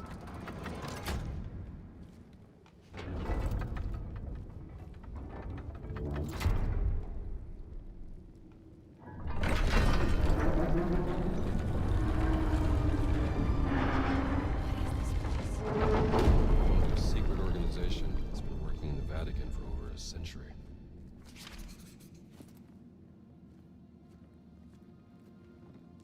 This is clues.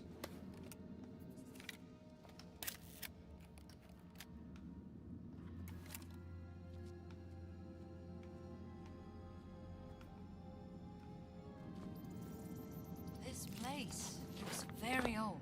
My guess, 6th century. Dr. Jones, lights.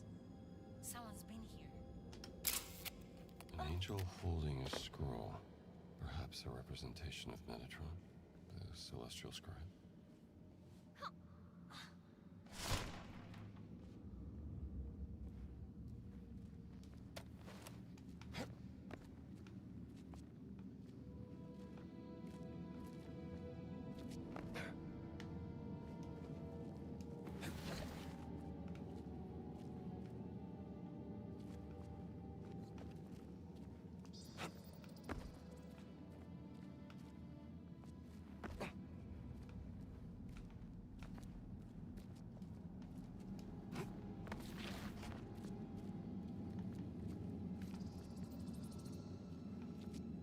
This isn't a clue at all.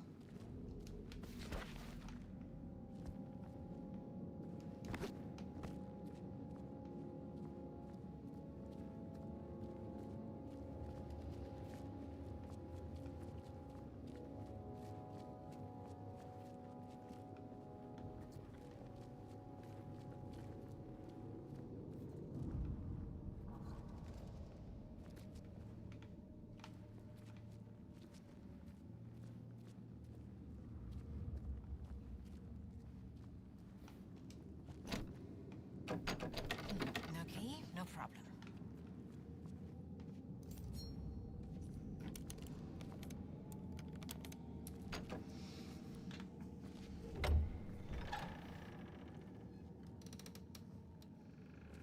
Nice.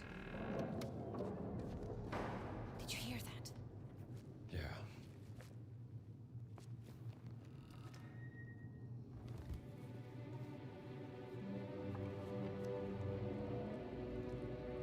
This language. Do you know it? It's familiar. Parts of it look like cuneiform. I thought you were an expert, Dr. Jones. I am. Only one person in the world that knows more about dead languages than me. Who's that? Your sister, Dr. Laura Lombard.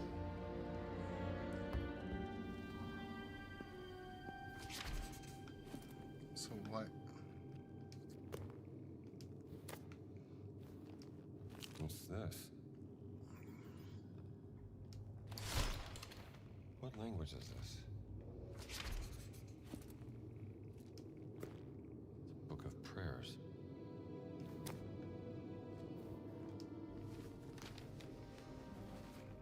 Brother Locus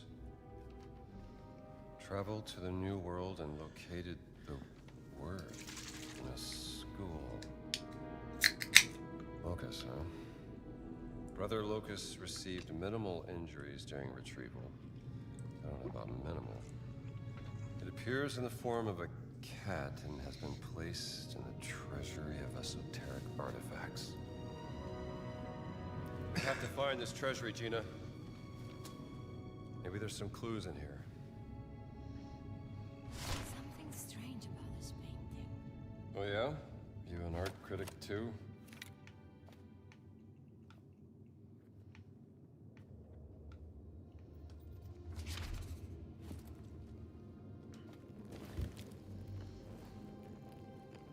concerning the origin of the Nephilim order.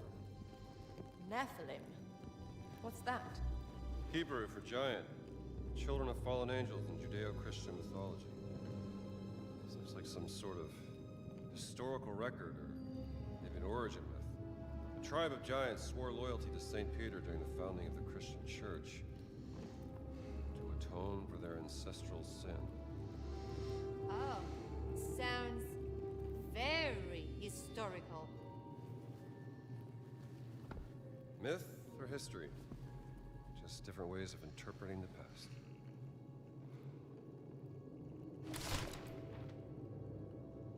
Wait, there is something behind the painting.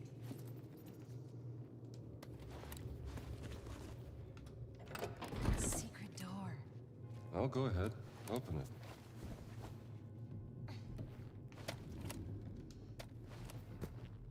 Version of the Bible I've never seen before. It's stuck. Can you help me out, Dr. Jones? Looks like an account of the Crusades. Dr. Jones, I need help with this.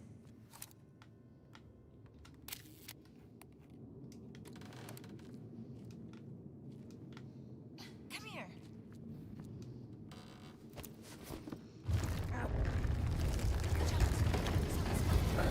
Get in, quick.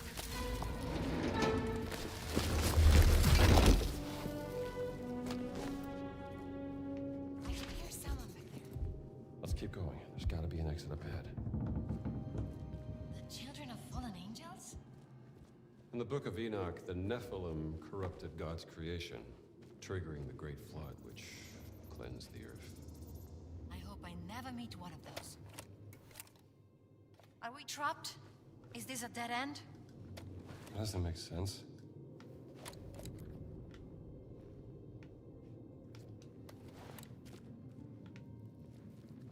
There is a symbol here. And what does a world-class archaeologist make of it?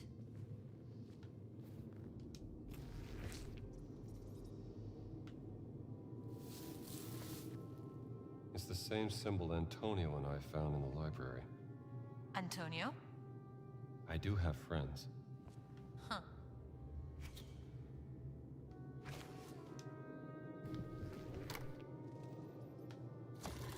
How did you...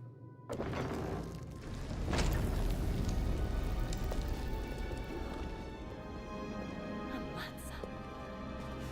Give you the Vatican's treasury of esoteric artifacts.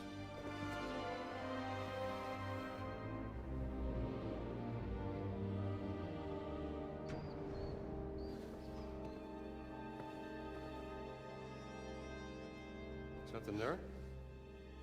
Oh no. Just shadows.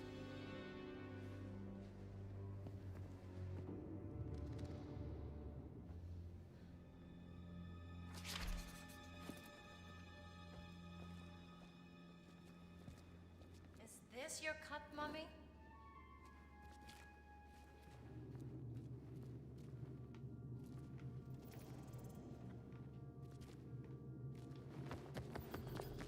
Come look at this, Dr. Jones.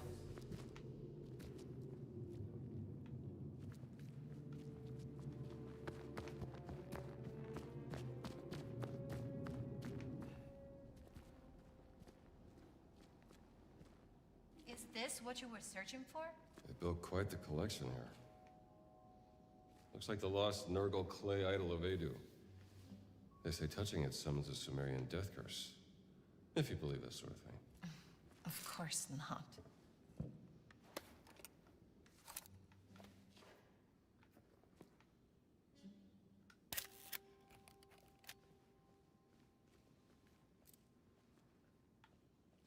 Dr. Jones, look. I've never seen anything like this.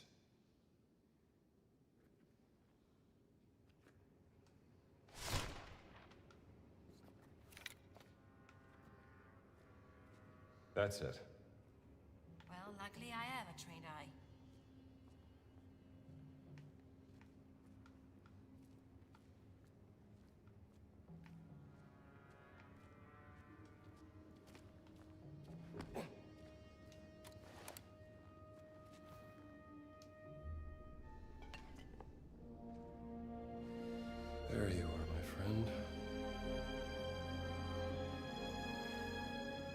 locos vitutus est. That's a real life giant, Dr. Jones. Yep. You're Locust, right? Santos reliquies repone.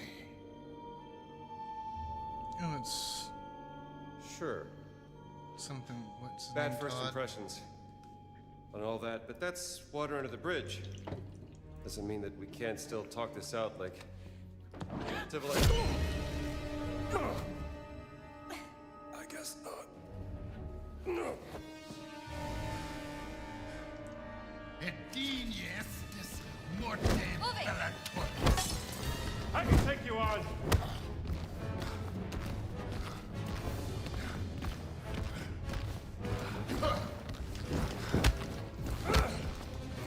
Stammi lontano. Stavo on your own side.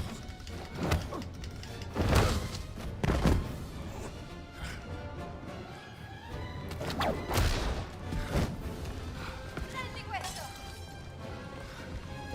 Let's move. Beccati questo.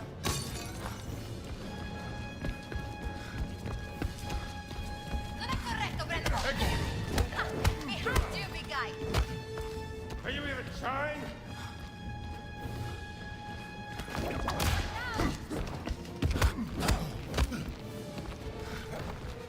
Et dignestis morte bellatoris. I'm going to move. Stop it, big guy. Get up. Keep fighting.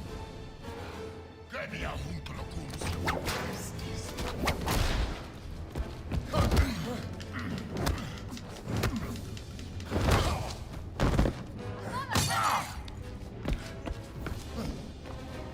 Hic locus est. Come on, big guy.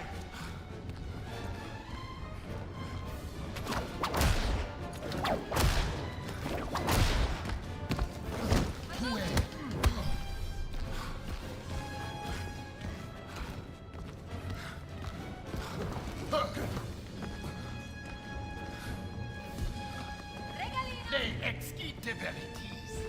Iram Dei.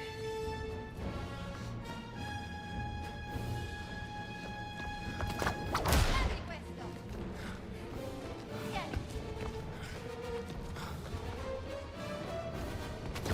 Have it. Hey, Giant, put it down. Becca, get up. Genia hunc locums occulti estis. Come on, big guy. Viva.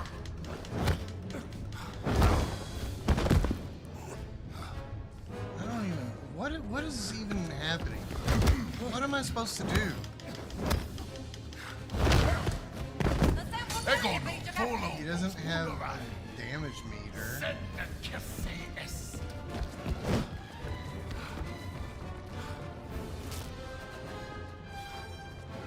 Watch out. Over here.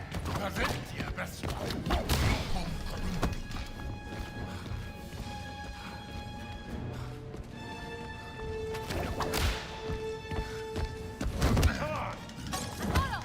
Can't really dodge. He doesn't have a damage meter to hurt him. Prasentia verso hunc locum.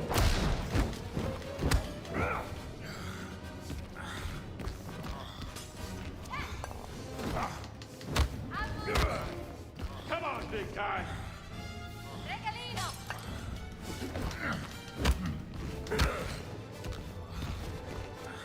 Poggete quadratis. Lupate.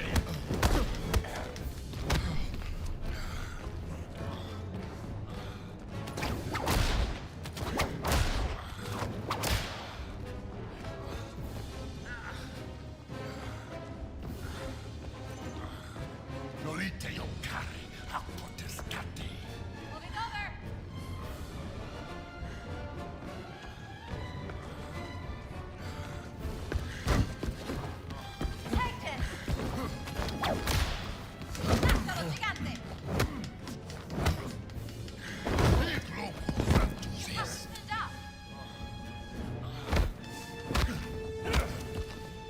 big guy. I don't even know what I'm doing. Is there a point to this?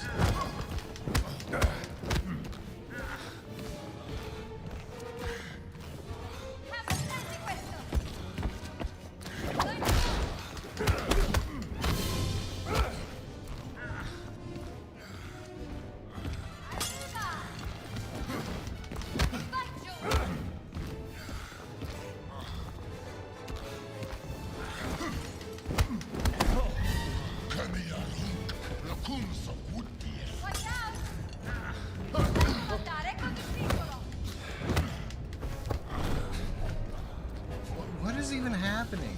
What?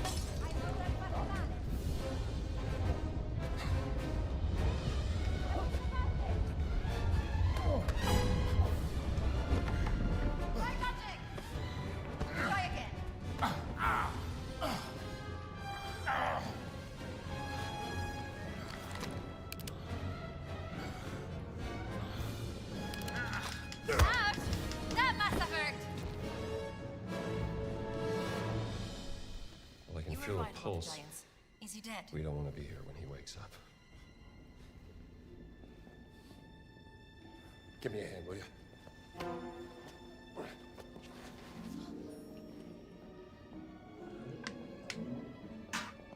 Se il Papa lo viene a sapere, sarà la fine per me. Amico mio, il Papa è debole, moribondo. Preferireste irritare lui o irritare me? Però la mia fiducia in voi, finito?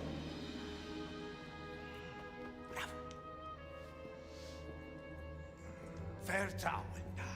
Ein wunderbares Konzept. Nicht wahr, Herr Voss? Vertrauen, Exzellenz, ist unabdingbar für den Sieg. Das verstehen Sie sicherlich, Pater Ventura. Ho accettato di mostrarvi la sala del tesoro segreta, ma non si può prendere niente.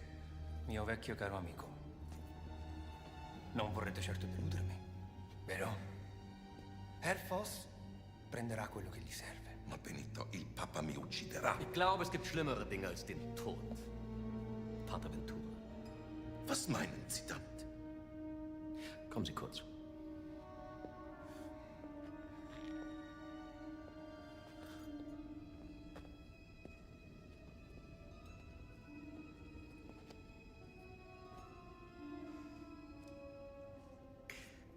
Stellen Sie sich die Schmach vor, mit der ein Mann leben muss, wenn sein Privates an die Öffentlichkeit gelangt. Die allerschlimmsten Sünden, die Gott mit dem Tod bestraft, vor aller Augen offengelegt. Was hat man Ihnen erzählt? Ich vertraue nicht auf bloßen Klatsch und Tratsch, Pater. Ich vertraue ihr darauf, wie die Muskeln um ihren Mund zucken, wie sich ihr orbicularis oris zusammenzieht. Ihre himmelschreienden Sünden stehen ihm buchstäblich ins Gesicht geschrieben. Widerwärtige Verbrechen gegen den Heiligen Geist. Geben Sie mir, was ich will, oder Sie werden zum Ausgestoßenen. Ein Schandfleck auf dem Antlitz der Kirche. Haben Sie das verstanden?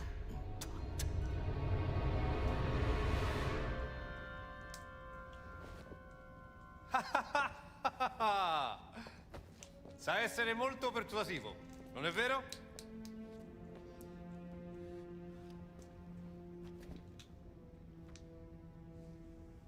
Na gut.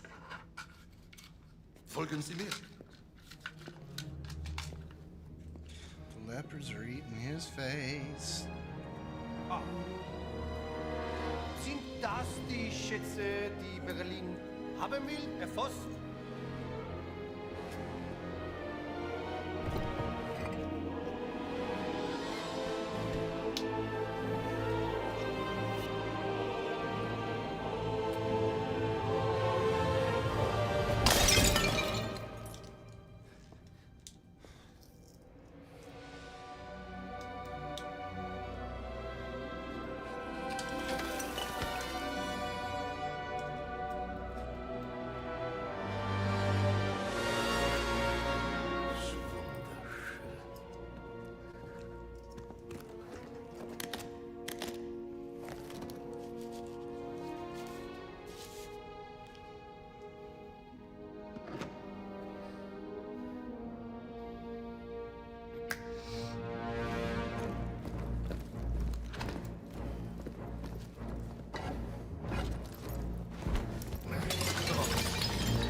Was ist das?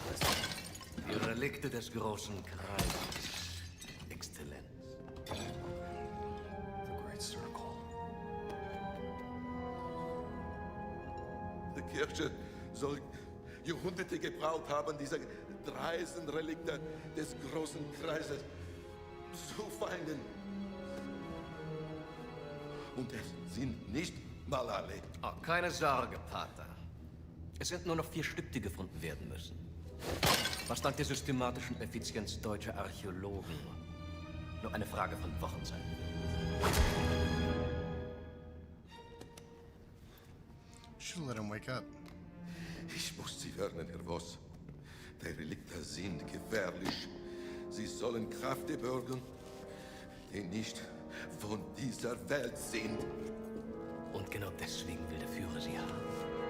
Ich erwarte, dass auch Italien von diesem Vorhaben profitiert, Herr Voss.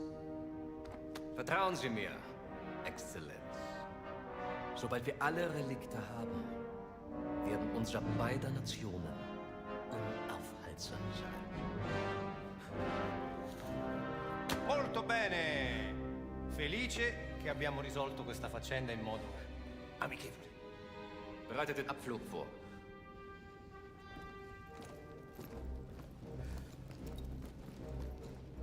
Danke für Ihre Mitarbeit. Arrivederci. Bravo! Haha. Oh.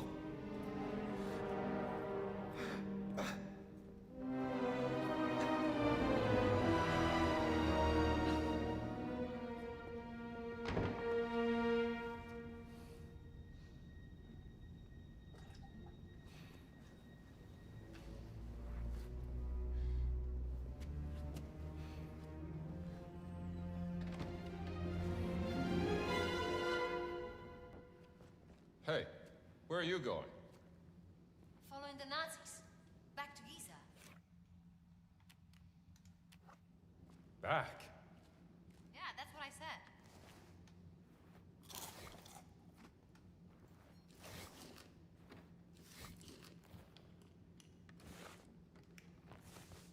Let's find out what they lost. This door.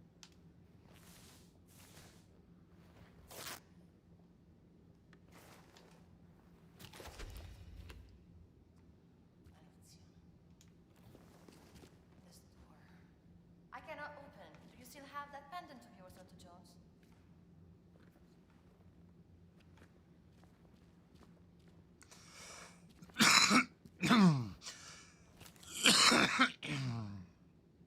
The pendant, Dr. Jones. Do you still have it?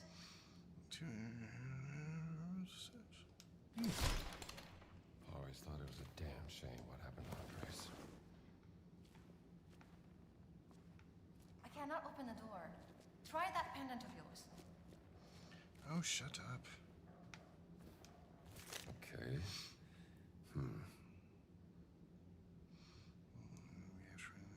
I cannot open the door. Try that American pendant of secret yours. agency tried to stop Ventura. We'll just add this to the collection. I cannot open the door. Try that pendant of yours.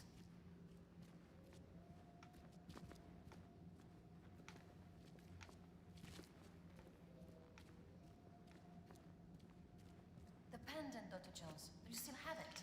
Yes. But there's like stuff laying around the room. I gotta make sure I collect all the shit. I need you to shut up while I'm doing it. I cannot open the door. Try that pendant of yours. I cannot tell you to shut up enough.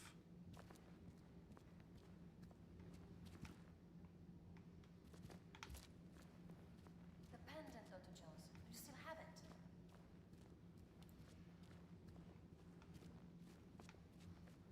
This must be the crazy door we came in. The pendant, Dr. Jones. Do you still have it?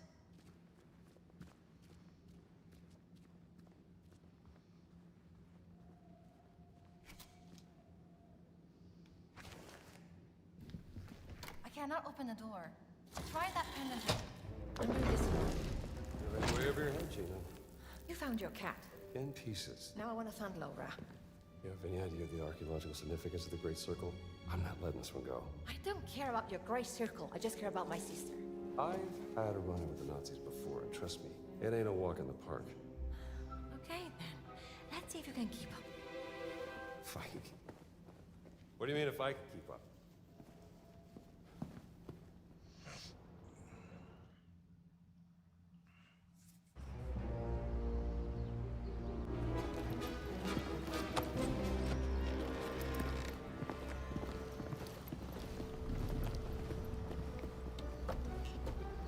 Das war's, Rambo.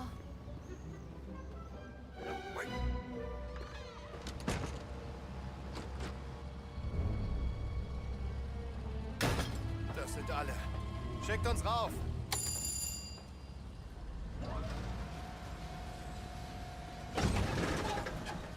Was war das? Gott will nicht, dass wir die Stadt verlassen, Franz. Hör auf. War nur Spaß. Ist wahrscheinlich nur die miese italienische Technik. War Leonardo da Vinci nicht Italiener? Wer? Nichts. Nur der größte Erfinder aller Zeiten. Nie von ihm gehört. Wie kann man mit so wenig Hirn überhaupt leben?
Janky ass jump.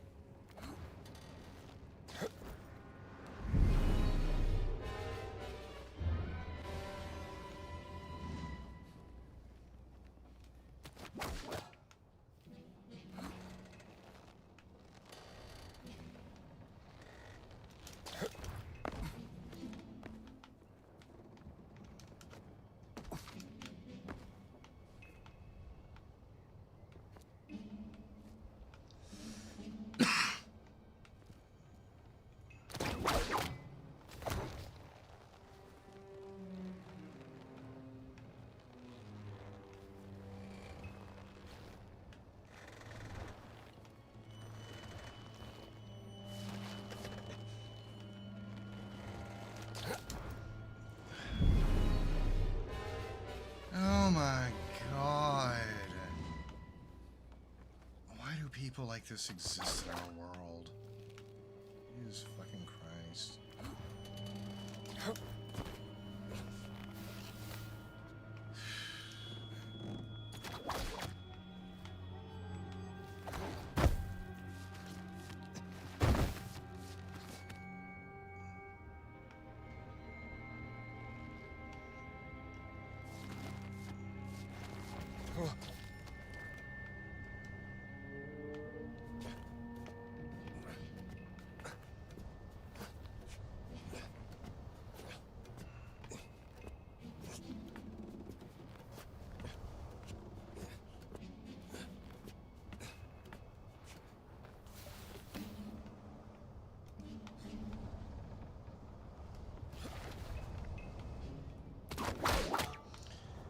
Another janky ass jump.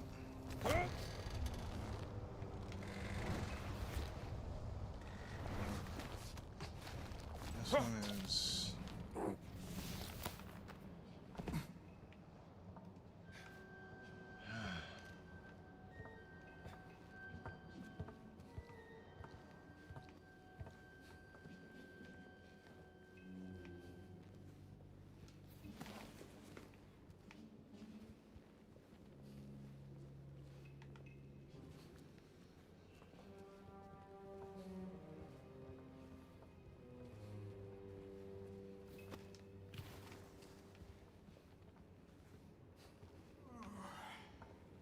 Okay.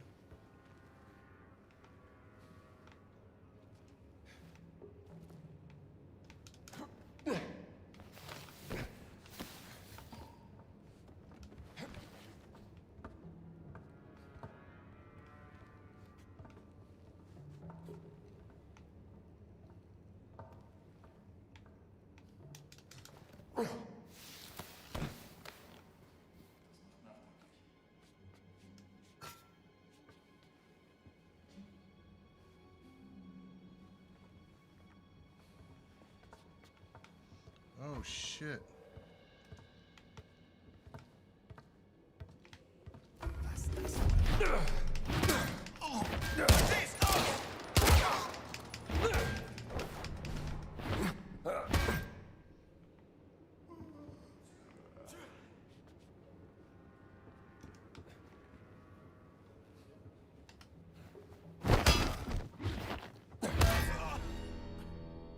Whoops.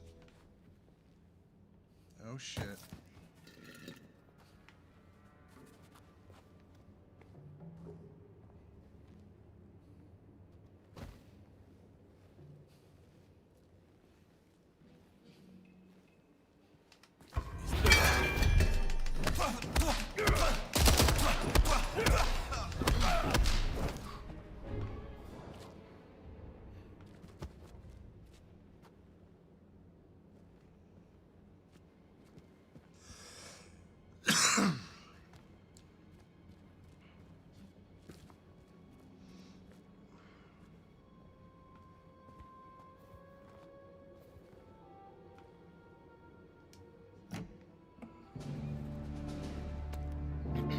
Hallo, schneller, ihr verzögert unseren Abflug.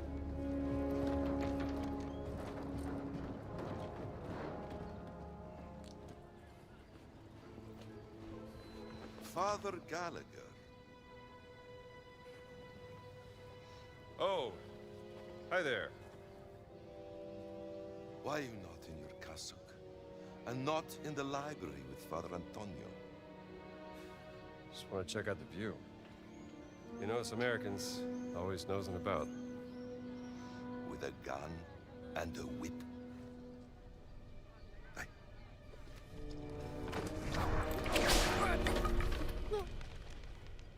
You'd be surprised how often it comes in handy. Traitors, conspirators, liars! And now I also have to deal with spies? Proteggiò che volete con lui. Mi occuperò di Antonio.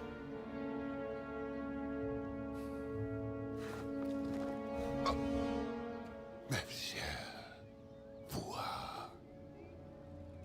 Demone? Demone! Uccidete il demone!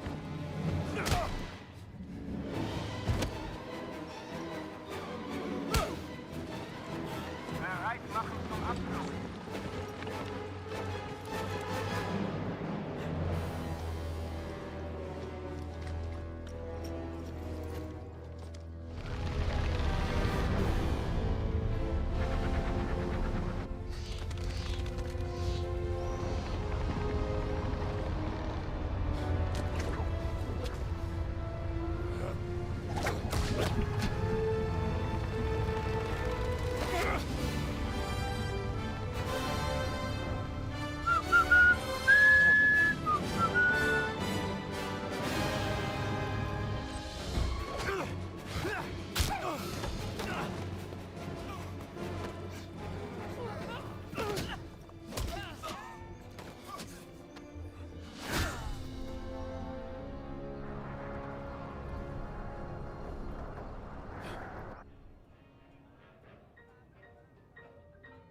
Buona fortuna, amico mio.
again? They're jacking off to the thought in themselves.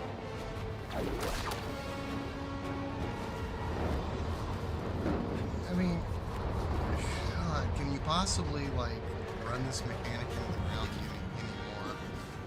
Hey, what, have the door fall off, and then he has to do the whip again. And then have the whole hatch fall off, and then he has to do the whip again.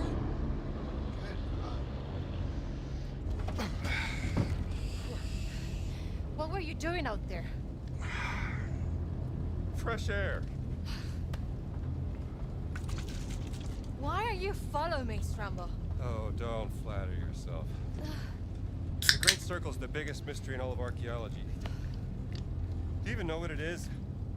Some kind of a fancy ring you're gonna put in your museum, perhaps? No. What? Do you have your lipstick? Give it to me. Right. That's the Earth.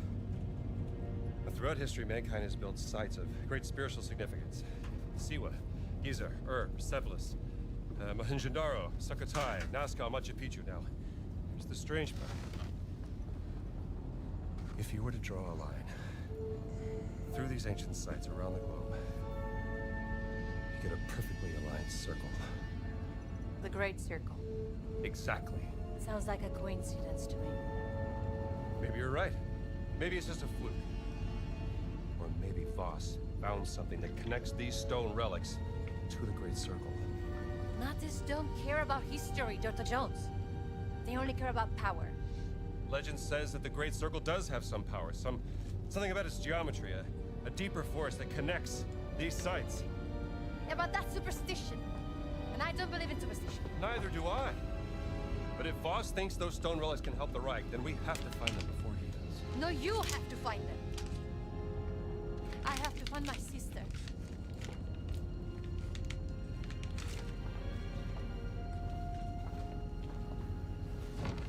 Pretty sure we'll find both at the same time.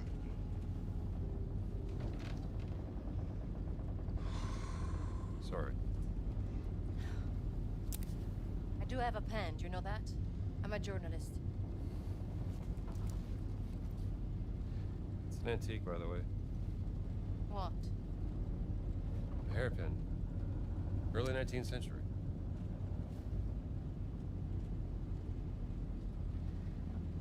That was a gift from my sister. Yeah.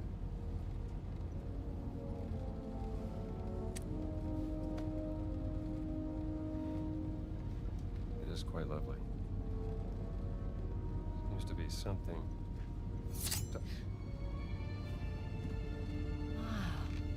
How about that? Laura didn't tell me about that. I could have used it back in prison. You were in prison. There's so many things you don't know about me. Well, it is a long way to Giza.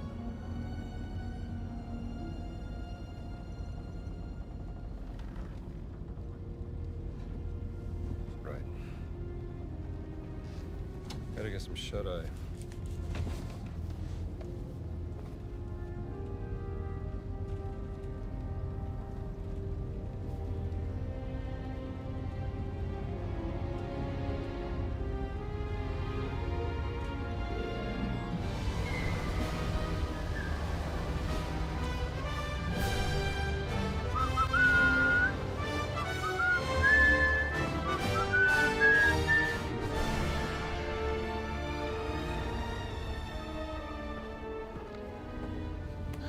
We're about to land. This place will be crawling with Nazis any second. Okay, let's go. Das ist gut gelaufen. Sicher nicht mehr lange. Wer weiß, was Ganz mit seiner Ausgrabungsstätte angestellt hat, während wir weg waren. Werden wir ja bald sehen. There's a service hatch in the back. Let's get out this way. So, what's your plan once we arrive in Giza? I have a contact who is expecting me. An old friend of my sister.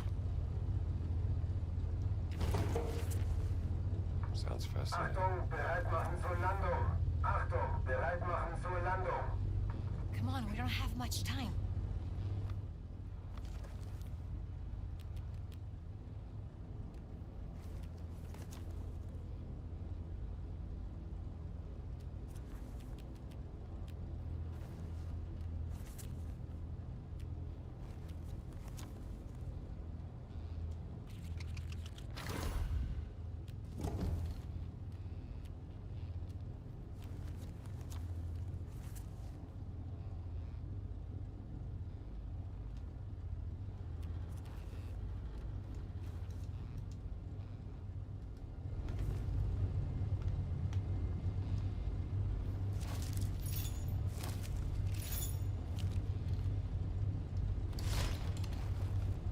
Signed by the Fuhrer himself. A lot must be riding on this expedition.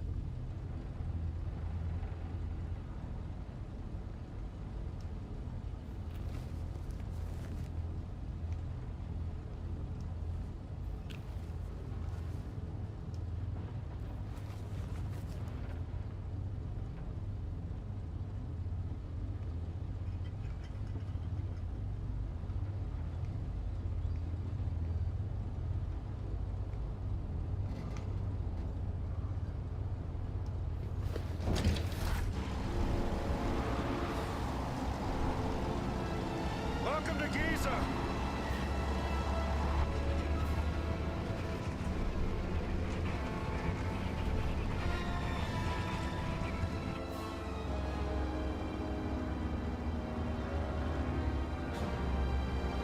We've got the flying wing there.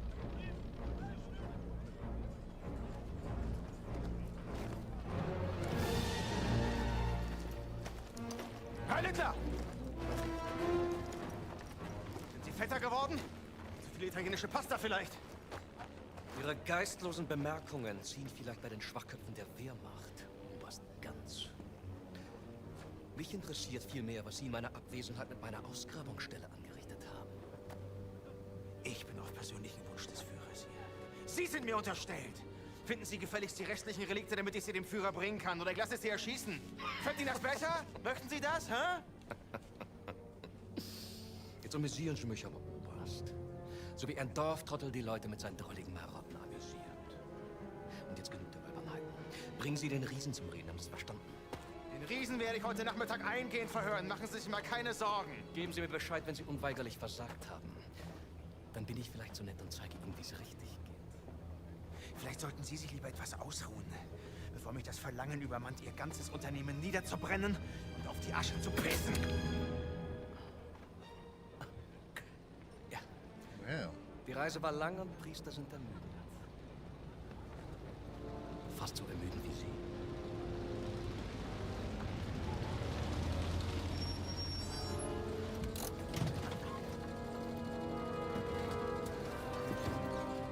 Fahren Sie woanders mit, hier ist kein Platz mehr.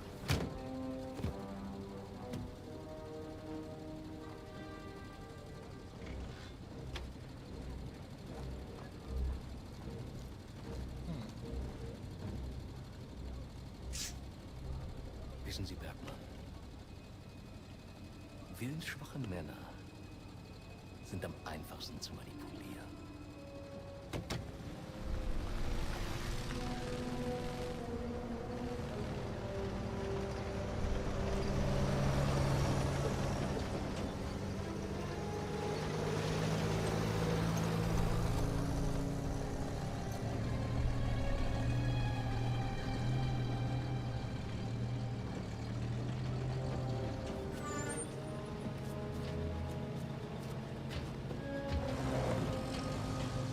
Dude's like 6 inches away, doesn't notice him.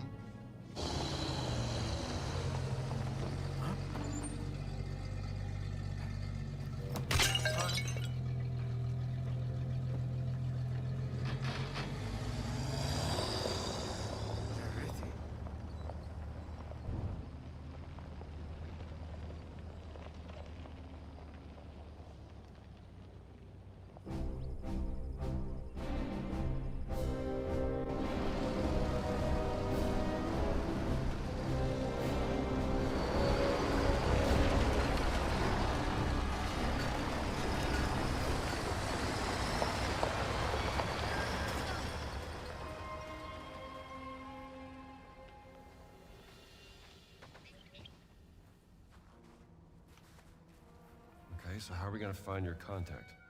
I was told to look for a blue tent in a workers area. Maybe we can get a better view from where that flag is.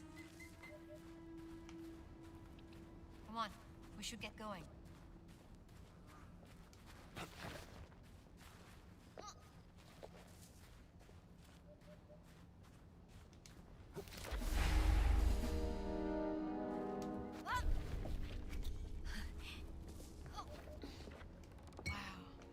What a view. It is something, ain't it?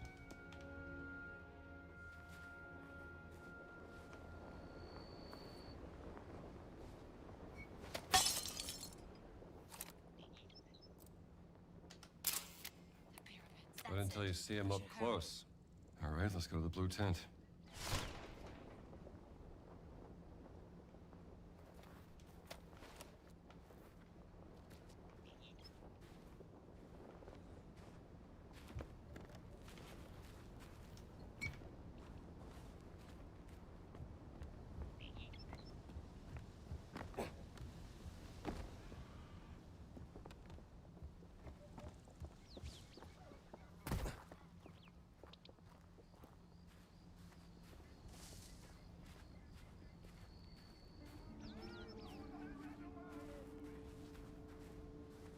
اهلا يا حضرة. نهارك سعيد. انا شايف ان كافور عالج جرحك الخطير. ده دكتور شاطر على فكره. بص على القطع مره واحده بس وقال يعني حاجه بسيطه وبعدين ابتدى بالعلاج على طول. خسارة دايما بيشغلوه ليل نهار. المسكين ما بينامش خالص. شفته لما كنت بساعد في الخيمة الطبية. ما شفتوش نام من ساعة ما ابتدى شغل امبارح الصبح. Was war das? Hey, عامل ايه يا حضرتك؟ كيف خلوك أنت؟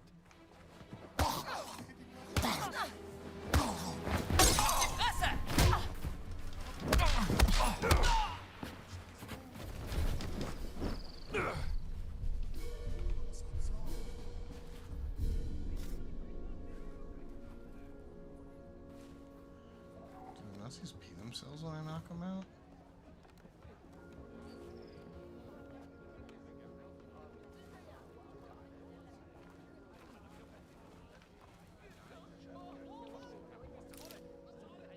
The medical tent is for workers at an exciting new city.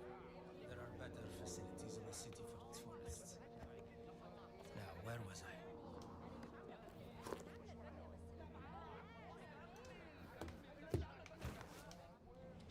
I'm not a tourist. Then, what are you doing here, if I may be so bold? I'm from the American Embassy in Cairo. Here to investigate the dig. Tell me, how are the Germans treating you? Well, to tell you the truth, they are being quite difficult. They only give me the bare minimum in terms of medical equipment. I don't even have any medicine.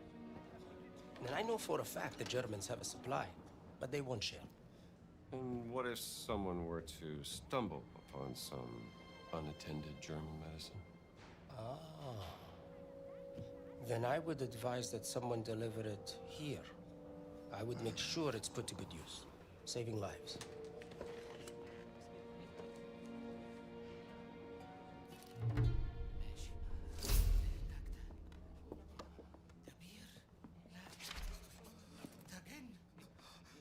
ده جن بتاع الصحراء.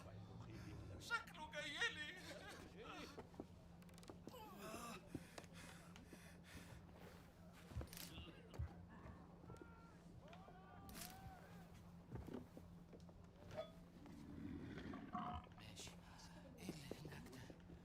I hear a camel.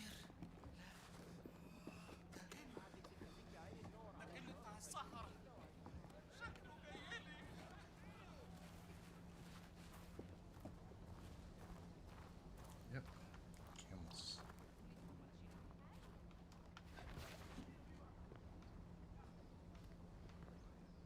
السلام عليكم يا استاذ. وعليكم السلام. Oh wow. نهارك سعيد يا فندم. وعليكم السلام.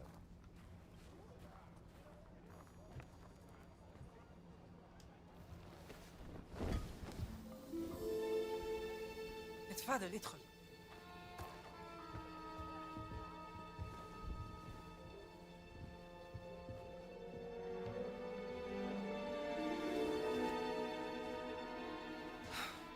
Gina, darling. Do you know what?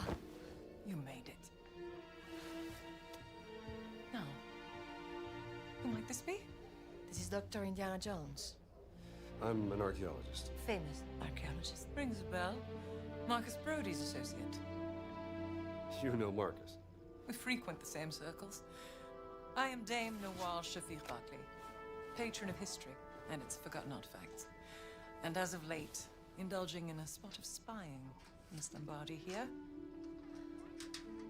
Well, you must be famished. Come.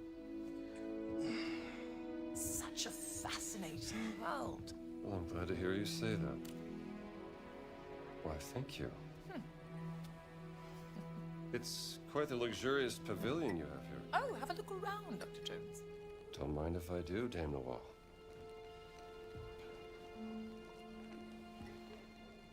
You have a very sharp eye for quality. Ah, just trinkets I've collected on my travels. So, this great circle, the Nazis think it's a conduit of some kind of power, correct? Boss certainly does. He believes it'll secure his place in history. Everything's a competition with that guy. It's using my sister to cross the finish line. We will find her. Everything is predestined and pre-written, as the Egyptians would say.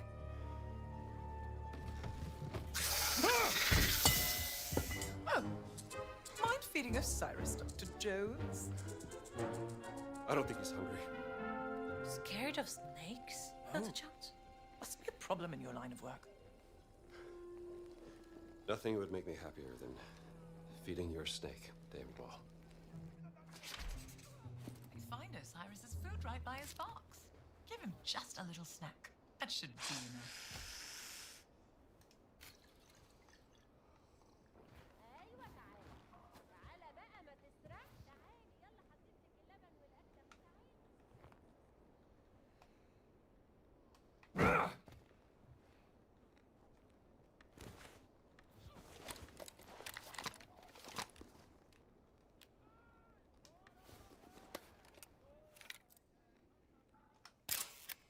Osiris, Lord of the Dead. You've spoken to Laura since Berlin. Oh, I tried to contact her once, but she said she was busy.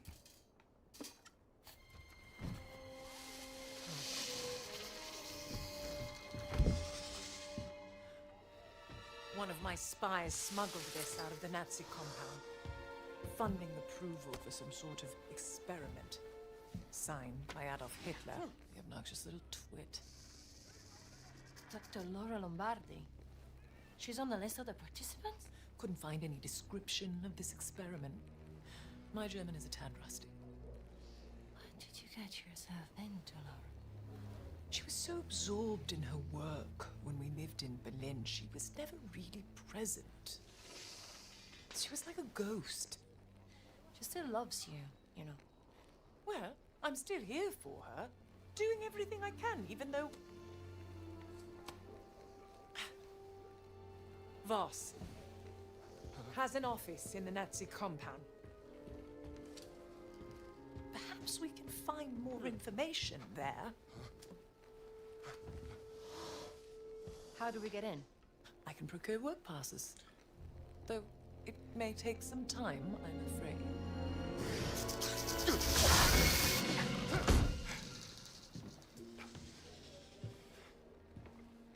I did it. I fed the snake. Marvelous. Indiana, tell me, that rubbing over there, have a look and see what you make of it. Simte lalile Ra. The idol of Ra. Voss believes it to be here, Dr. Jones. What is it? It's a statue, perhaps this big, cursed with a terrible power, according to the old Egyptian legend. It's been lost for thousands of years. No one's known where to look for it. So why does Voss think that the idol is here in Giza? Perhaps he thinks old Khufu had it. Khufu built the Great Pyramid as his personal tomb. If he did have the idol, then he would... He would want to hide its power from the world.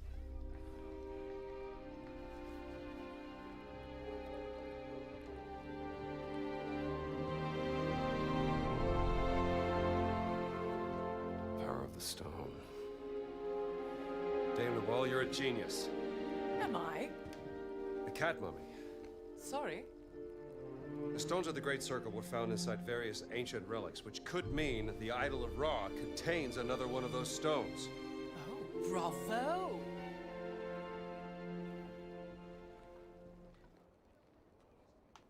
Well, I take it you won't just idly wait here for your work passes. An agent of mine purloined this excavation map from the Nazi camp. It will give you an updated view of the surroundings here in Giza. Oh, let's see here. Huh. Must be from an old expedition during the French invasion.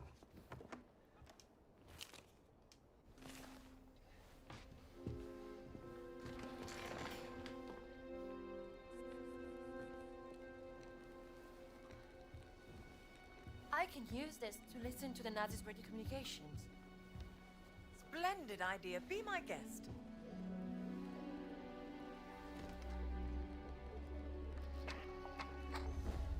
مدام نوال النازيين دمروا واحدة تانية.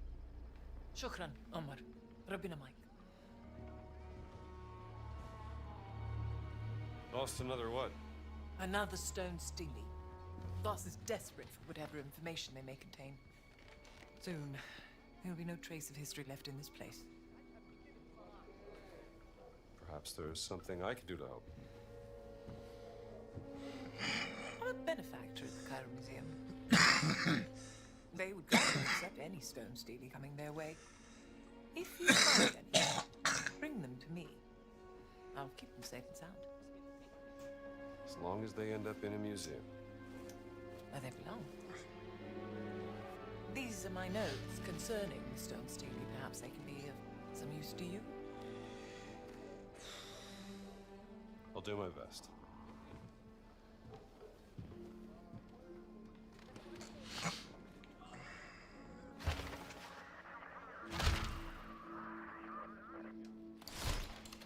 If there's anything you need, go to the village market. Just watch out for any merchants trying to scam you, Don't worry. I have a nose for spotting frauds. Well, then I'm sure you'll be fine. Hey, Strambo, I've picked up something interesting. Come over here. No.